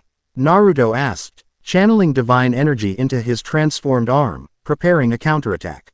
"It means," the leader said, "that your very existence threatens the separation between realms. Divine essence in mortal vessels creates instability, cracks in the foundation of reality." "There's truth in that," Kurama commented grimly. "Divine chakra doesn't belong in the mortal plane. That's why the Otsutsuki were so dangerous." "So what's your solution?" Mirajane asked, circling to flank the leader while Naruto kept their attention. "Kill us." The leader laughed again. "Quite the opposite. Vasilios NDS to replicate your condition, controlled divine vessels to facilitate his great work. This," they gestured to the dimensional rift, "is merely preparation." In a blur of movement, Naruto launched forward, divine arm extended. Rasengan. The familiar spiraling sphere formed in his hand, but transformed by divine energy, larger, more complex, with patterns resembling galaxies swirling within it. He cult leader raised the staff to block, but the divine Rasengan shattered it on contact. The hourglass exploded in a shower of golden sand and crystal, each grain burning like a tiny sun as it scattered across the throne room floor. The leader staggered backward, hood falling to reveal a woman's face, beautiful but twisted with zealous fervor. "Too late," she hissed. "The convergence has begun." Indeed, the dimensional rift was expanding rapidly, tendrils of golden energy reaching outward like searching fingers.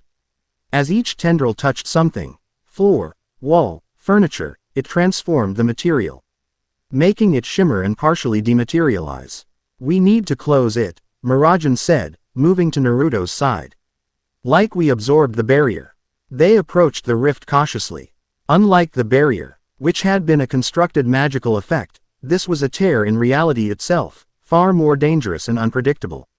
"Together," Naruto said, reaching for her hand with his human one, their divine manifestations aligned toward the rift. As they touched, their connection deepened dramatically, thoughts, feelings, and memories flowing freely between them. Naruto glimpsed Mirajane's past, the loss of her parents, her sister's apparent death, the years of suppressing her powers out of fear. She, in turn, saw his isolation, the struggle with Kurama, the hard-won friendships and recognition. Divine takeover, convergence. They called, the technique naming itself in their shared consciousness. Their transformed arms merged, becoming a single construct of divine light extending toward the rift. The tear in reality responded, golden energy flowing toward them like metal to a magnet. But unlike the barrier, this energy was raw, unfiltered divine essence, far more potent and dangerous. "It's too much," Mirajane gasped, her human form beginning to glow as divine energy overflowed their capacity.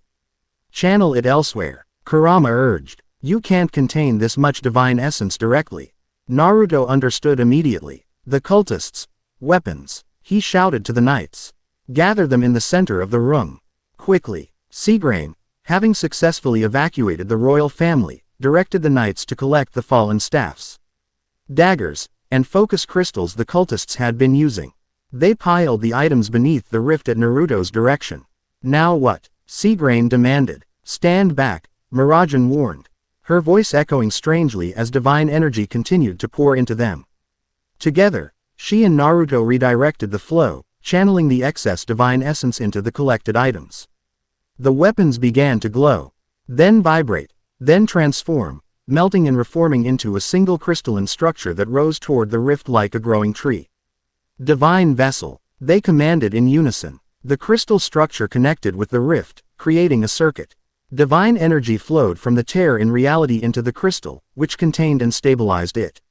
Gradually, the rift began to shrink, its edges sealing as its energy was safely channeled into the newly created vessel. With a final pulse of light, the dimensional tear closed completely, leaving only the glowing crystal structure, a beautiful, otherworldly artifact shaped like an hourglass but composed of solid divine essence. Naruto and Mirajane released their transformation, the divine manifestations receding back into golden markings on their skin. Both dropped to their knees, exhausted from the tremendous energy expenditure. The throne room fell silent except for the groans of injured knights and captured cultists. The Divine Ascendance members who hadn't escaped were being secured with anti-magic restraints, including their leader who glared at Naruto and Mirajane with a mixture of hatred and awe. Seagrain approached, his expression unreadable. Impressive work. The council will certainly be interested in this demonstration of your abilities. The royal family, Mirajane asked, still catching her breath. Safe, thanks to your intervention. Seagrain confirmed, though the king will have questions about what exactly transpired in his throne room. Naruto stood shakily, helping Mirajane to her feet. What happens now? Are we still being shipped off to Basilio's research facility?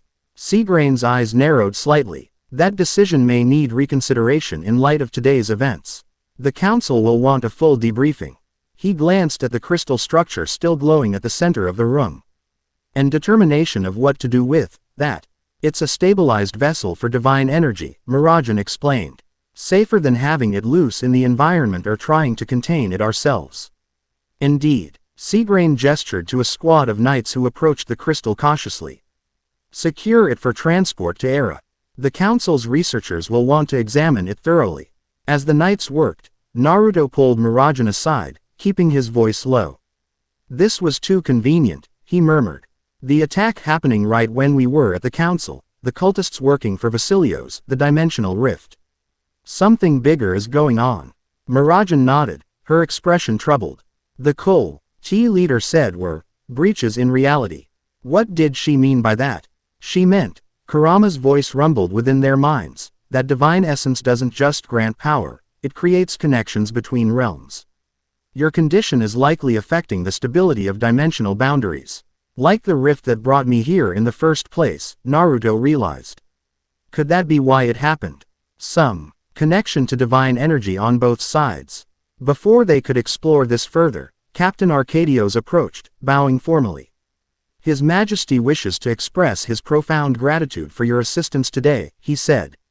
And requests your presence at a royal audience tomorrow, once the situation has been fully secured.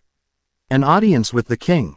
Mirajane asked, surprised. That's unexpected. Your actions saved the royal family. Arcadios said simply. Such service merits recognition. Additionally, he lowered his voice, His Majesty has concerns about the council's handling of this Ter and wishes to offer his perspective directly. Naruto and Mirajane exchanged looks. Royal intervention could potentially counterbalance the council's authority, and provide some protection against Basilio's machinations. We would be honored, Mirajane replied formally. As they were escorted from the damaged throne room, Naruto caught Seagrain watching them with calculated interest. The blue-haired council member made no move to stop the royal guard's invitation, but his expression suggested he was already formulating countermeasures. I don't think the council's going to let this go easily. Naruto murmured to Mirajane as they walked through the castle halls. Especially not Seagrain. No, she agreed quietly. But we've bought ourselves time and potentially royal allies. And, she glanced at him, a small smile softening her serious expression. We learned more about our connection and abilities.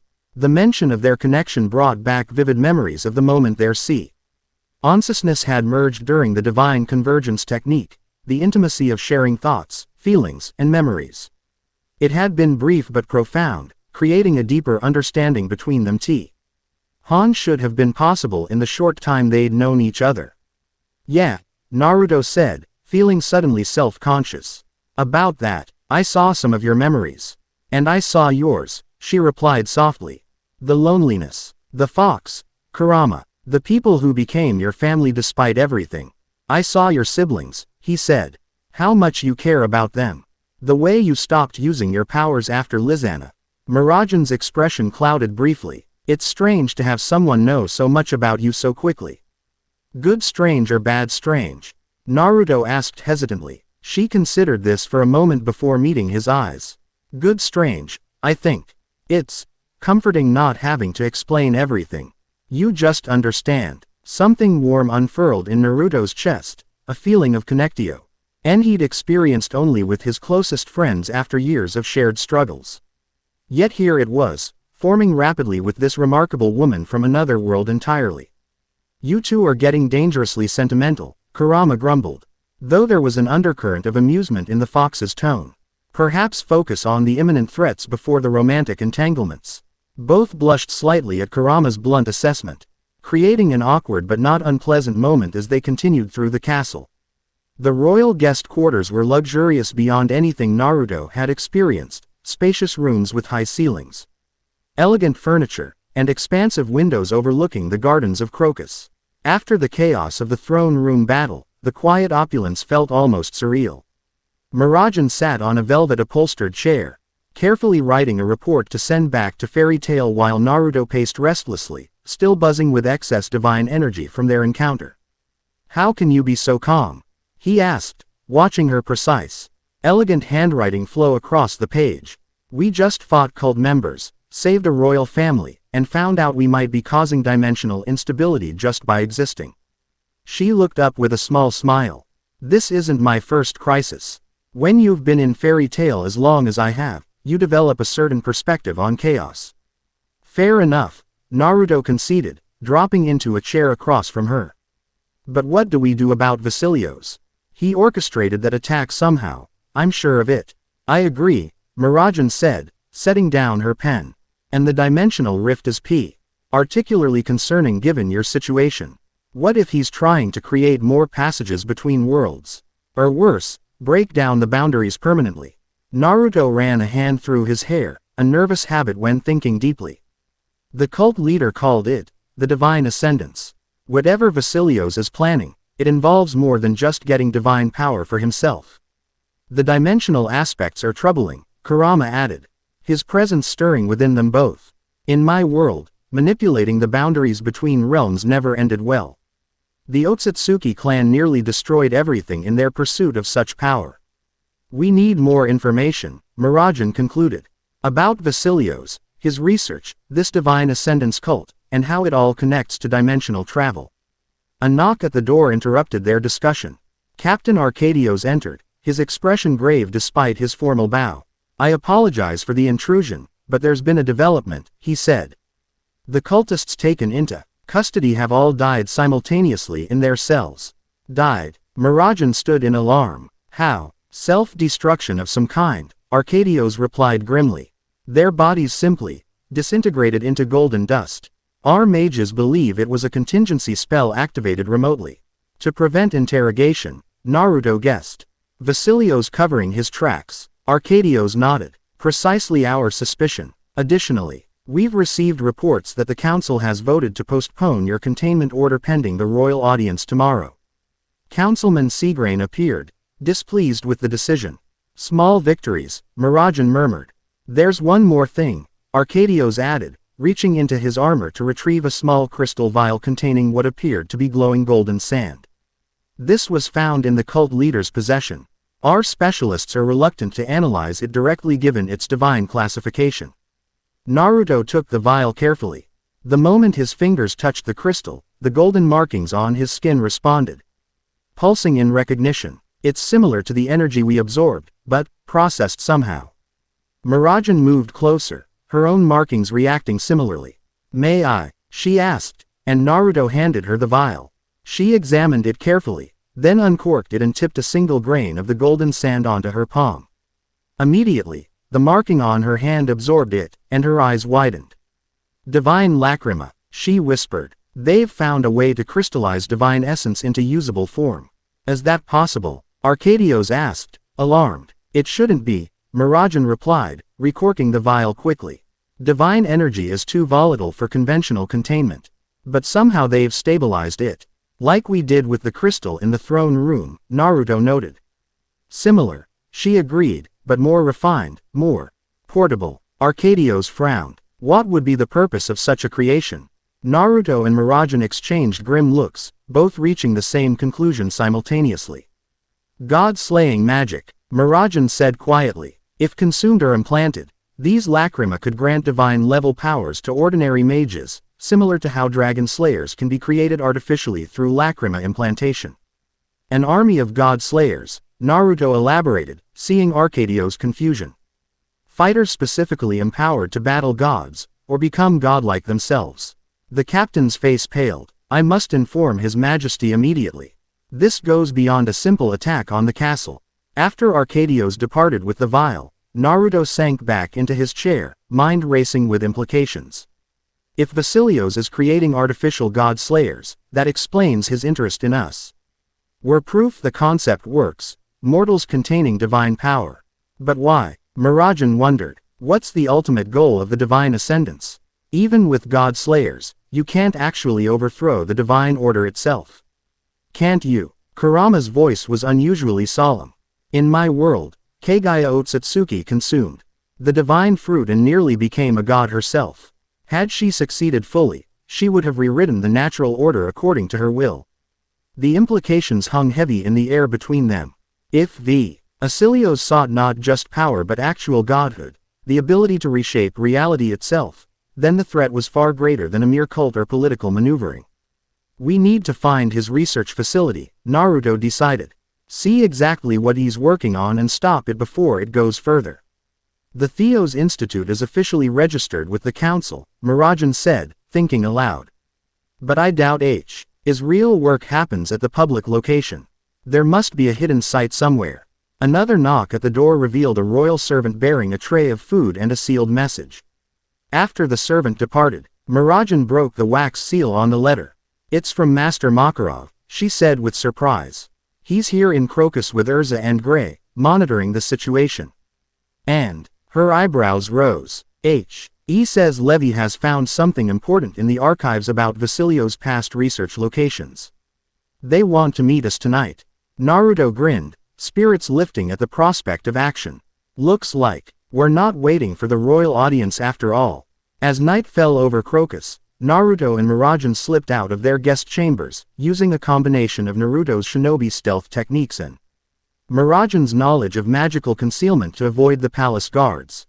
The golden markings on their skin remained dormant as long as they didn't channel divine energy, making it easier to move undetected through the shadowy corridors. They met Makarov, Urza, and Gray in a small tavern in the lower city, far from the official establishments frequented by nobles and council members. The three fair, white-tail wizards had secured a private room at the back, where maps and documents already covered the worn wooden table. Well done at the palace, Makarov greeted them, his expression a mixture of pride and concern. Though I'm not surprised Vasilios was behind it somehow. What did Levi find? Mirajane asked, getting straight to business. Gray unrolled a detailed map of Fury, pointing to several marked locations. These are all properties once owned by the Theos family or associated research trusts. Most are abandoned or repurposed now, but this one. He tapped a spot in the mountains northeast of Crocus. This was his primary research facility before the council investigation 20 years ago. What investigation? Naruto asked. Urza's expression darkened. According to the archives, Vasilios was conducting unauthorized experiments on the boundaries between mortal and divine realms. There were casualties, test subjects who couldn't handle exposure to divine energies. The council shut him down and confiscated his research, Makarov continued. Or so they thought. In reality, it seems he simply went underground with his work, emerging recently as a reformed scholar to regain legitimacy. And now he's creating divine lacrima, Mirajane said grimly, explaining what Arcadios had shown them. The revelation caused visible alarm among their companions. Urza's hand moved unconsciously to the hilt of her sword, while Gray's expression hardened into grim determination. If he succeeds in mass-producing these lacrima, Makarov said slowly, he could create an army with powers rivaling the 10 wizard saints. The balance of power in the magical world would be completely upended. Not to mention the dimensional instability, Naruto added. The rift at the palace was similar to the one that brought me here. If Vasilios is deliberately weakening the boundaries between worlds, then we need to investigate this facility immediately, Urza decided, already standing. Before the council or Vasilios realizes what we're doing. Makarov nodded in agreement. Urza, Gray, and I will create a diversion in the city, something to keep council attention focused here. You two I'll be able to reach the facility and gather intelligence without being noticed, especially with your new abilities. The plan was quickly refined. Naruto and Mirajane would depart immediately for the mountain facility, using a magical vehicle provided by the guild. Meanwhile, the others would orchestrate a public incident involving unidentified divine energy in Crocus Central Plaza, enough to raw security forces and surveillance without causing actual harm.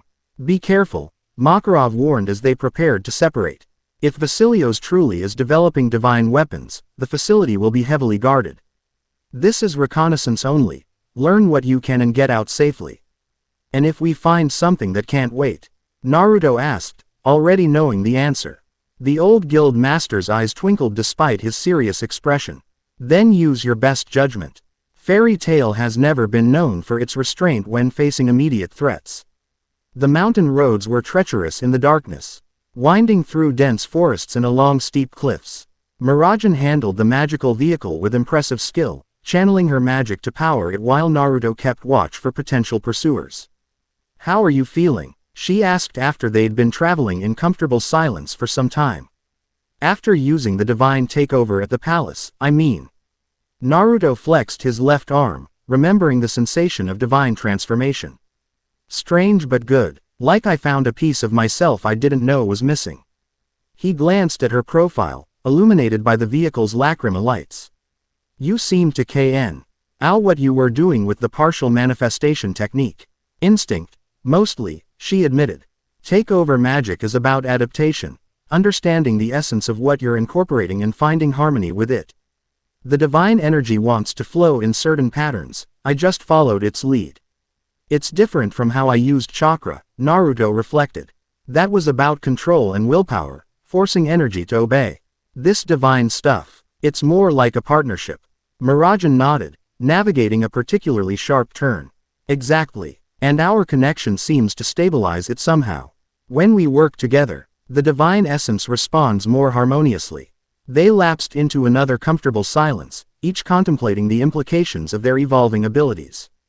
The shared consciousness they experienced during the convergence technique lingered between them, not active, but a potential they both knew could be accessed again. After 2 hours of travel, they abandoned the vehicle in a concealed gully and continued on foot.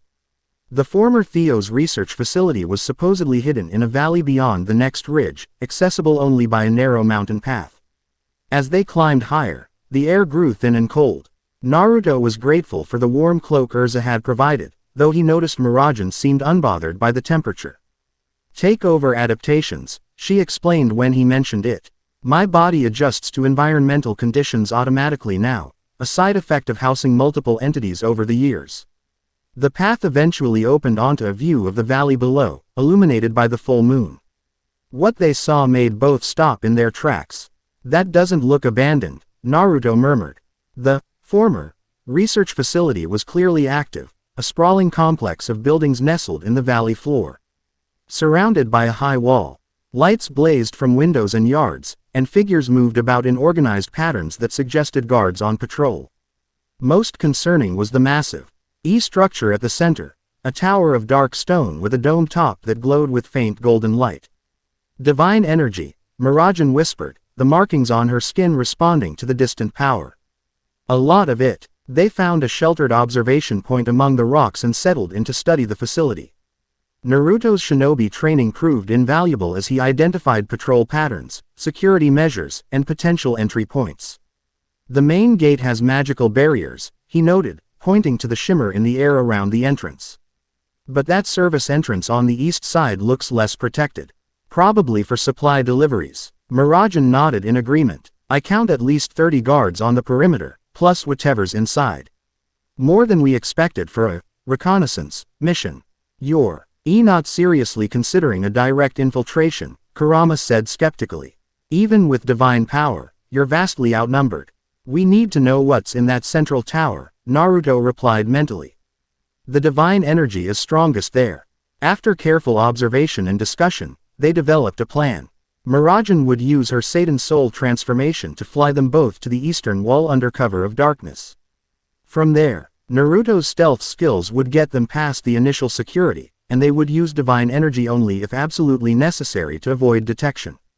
As midnight approached and guard rotations changed, they made their move. Mirajane's demonic form carried them silently through the night air, landing with barely a sound on the facility's eastern wall. From there, they dropped into shadows near a storage building, narrowly avoiding a patrol of guards wearing the now familiar dark blue uniforms with silver trim. Divine Ascendance cultists, Mirajane whispered as the patrol passed. This is definitely Vasilio's operation. They made their way cautiously toward the central tower, using service passages and maintenance corridors to avoid detection. The closer they got to the tower, the more their golden markings reacted, glowing faintly beneath their clothes and sending tingles of recognition through their bodies. Whatever they're doing with divine energy, Naruto said quietly. It's massive in scale. I can feel it pulling at us. Finally, they reached an observation gallery overlooking the tower's main chamber. Hiding behind equipment racks, they peered through reinforced glass at the scene below, and both had to suppress gasps of shock. The chamber was enormous, with a vaulted ceiling rising 50 feet above a complex array of magical equipment. Scientists in lab coats moved between workstations while robed cultists maintained ritual circles at key points around the room. But the centerpiece was what truly captured their attention, a massive construct of crystal and metal. Shaped roughly like an hourglass but scaled to the size of a small building. Within this structure, golden energy swirled and pulsed, occasionally shooting outward through conduits to smaller containment vessels arranged in a circle. Each pulse caused the smaller vessels to glow brighter, crystallizing the energy into what they now recognized as divine lacrima. It's a divine essence refinery. Mirajane breathed, horror evident in her voice. They're processing raw divine energy into those lacrima crystals.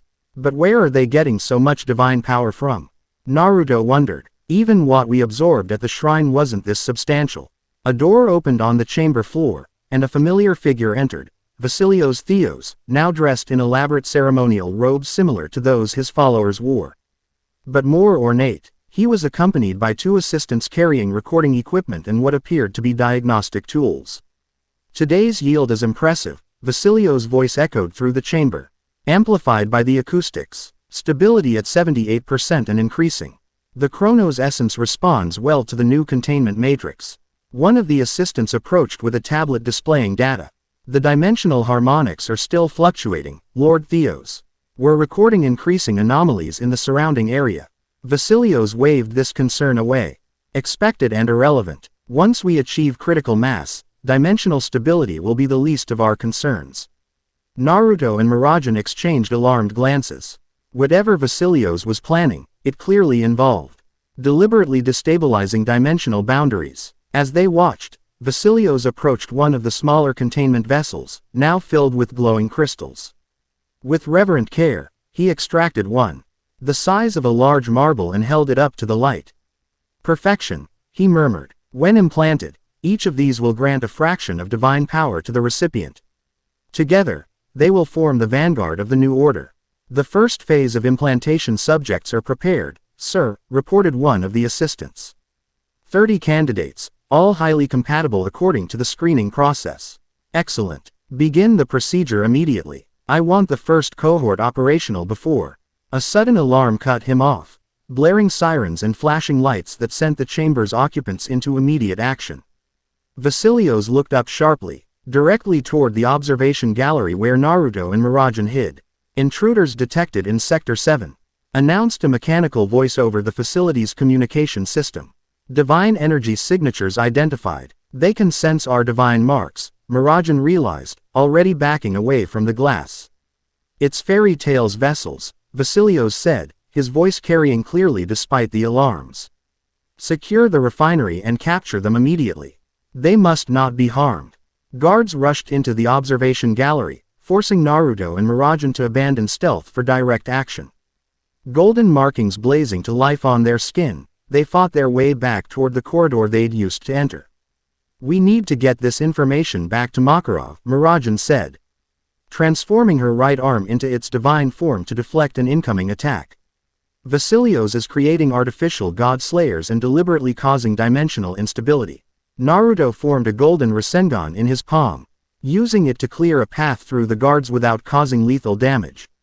I'm more concerned about that critical mass, he mentioned. Sounds like whatever he's planning goes beyond just creating powered-up followers. They battled their way through increasingly numerous opponents, trying to reach the exterior wall. The facility was now fully alerted to their presence, and elite guards converged from all directions. We're not going to make it out the way we came, Naruto realized as they found themselves cornered in a laboratory area, enemies approaching from both directions of the corridor. Mirajane looked around quickly, her eyes falling on a row of large windows overlooking the valley. Then we make a new exit. With a swift motion, she transformed fully into her Satan soul form. Wings extending from her back. Hold on to me. Naruto grabbed her around the waist as she unleashed a blast of demonic energy that shattered the reinforced windows. They launch. Ed through the opening just as guards burst into the room, magical attacks whizzing past them into the night air. They're not pursuing, Naruto noted with surprise as Mirajane carried them higher. Our powerful wings beating against the cold mountain air.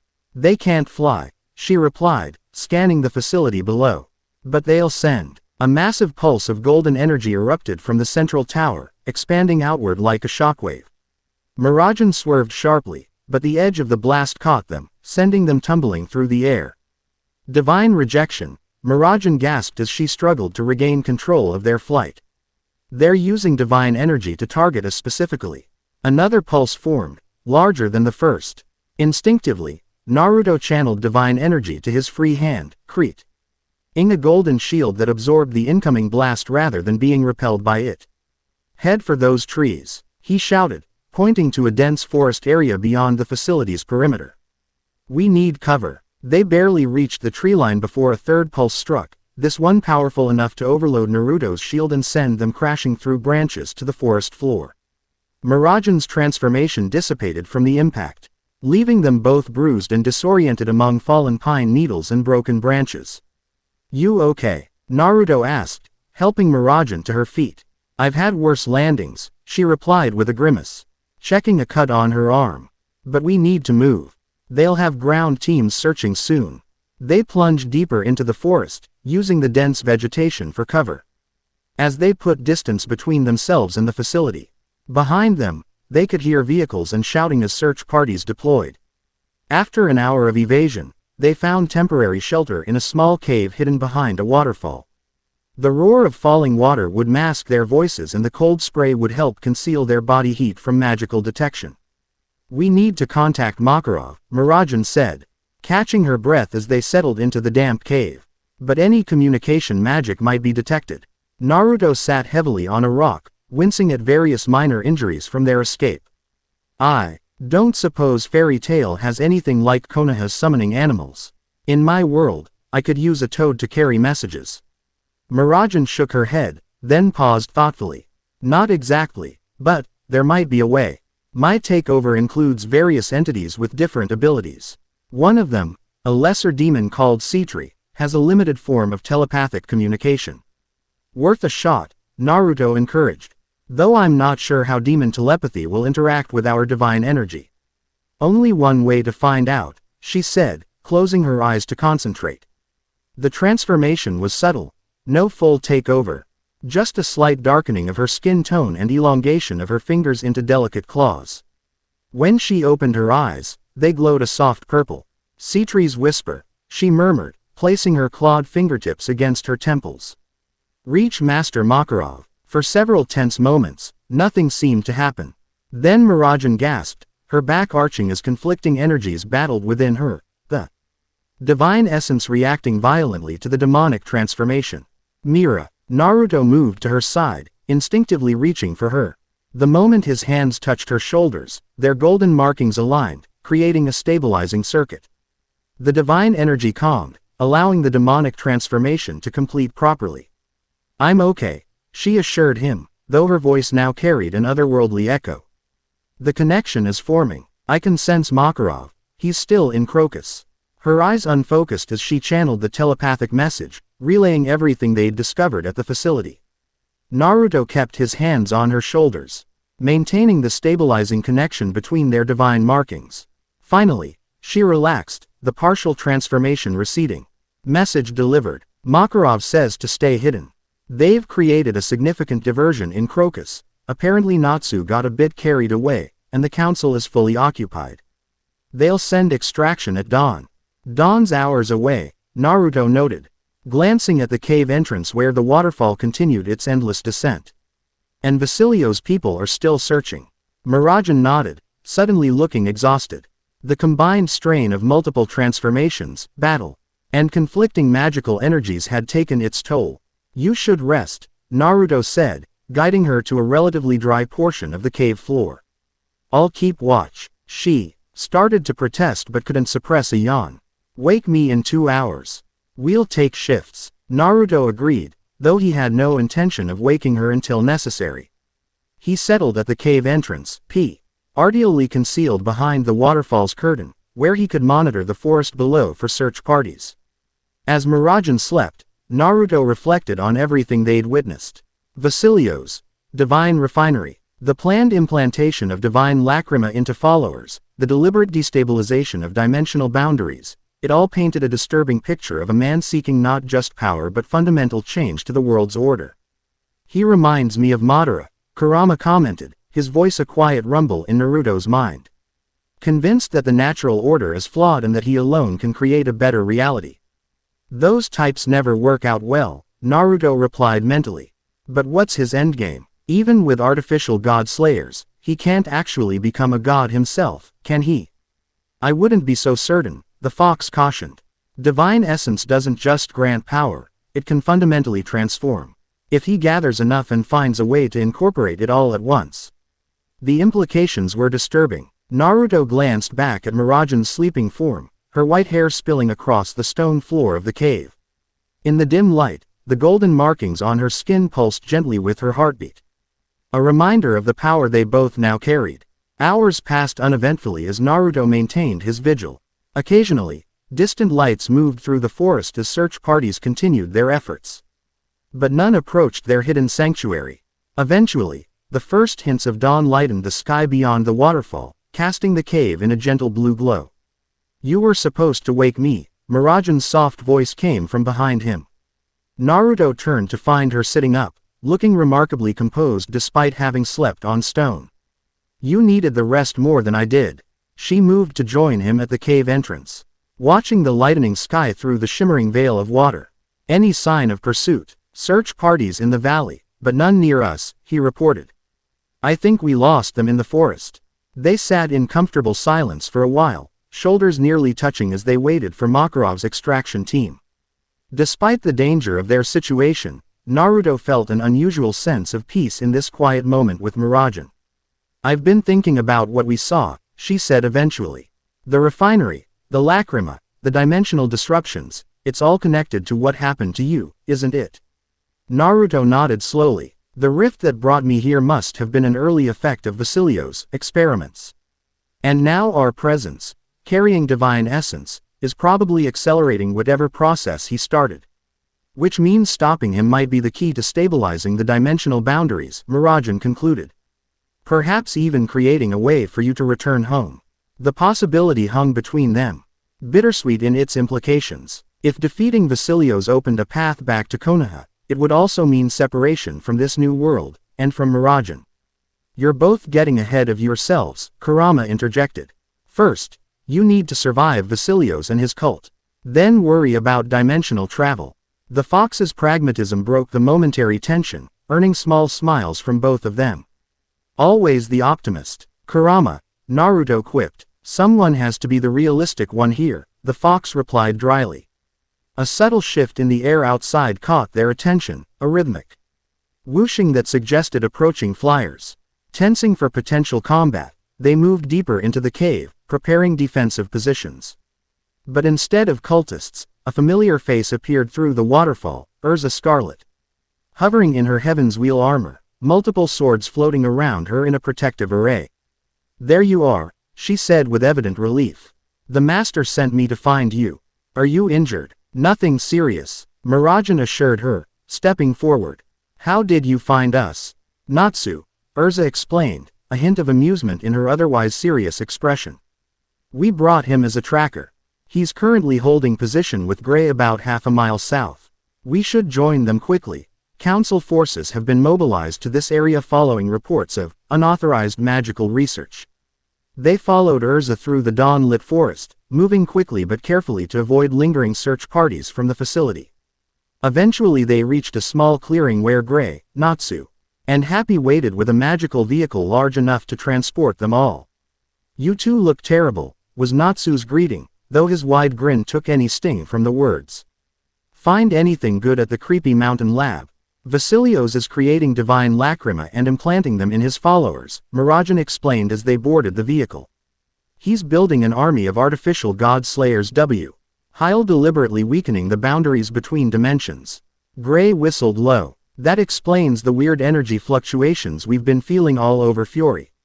The council's been in chaos trying to explain random dimensional pockets appearing and disappearing.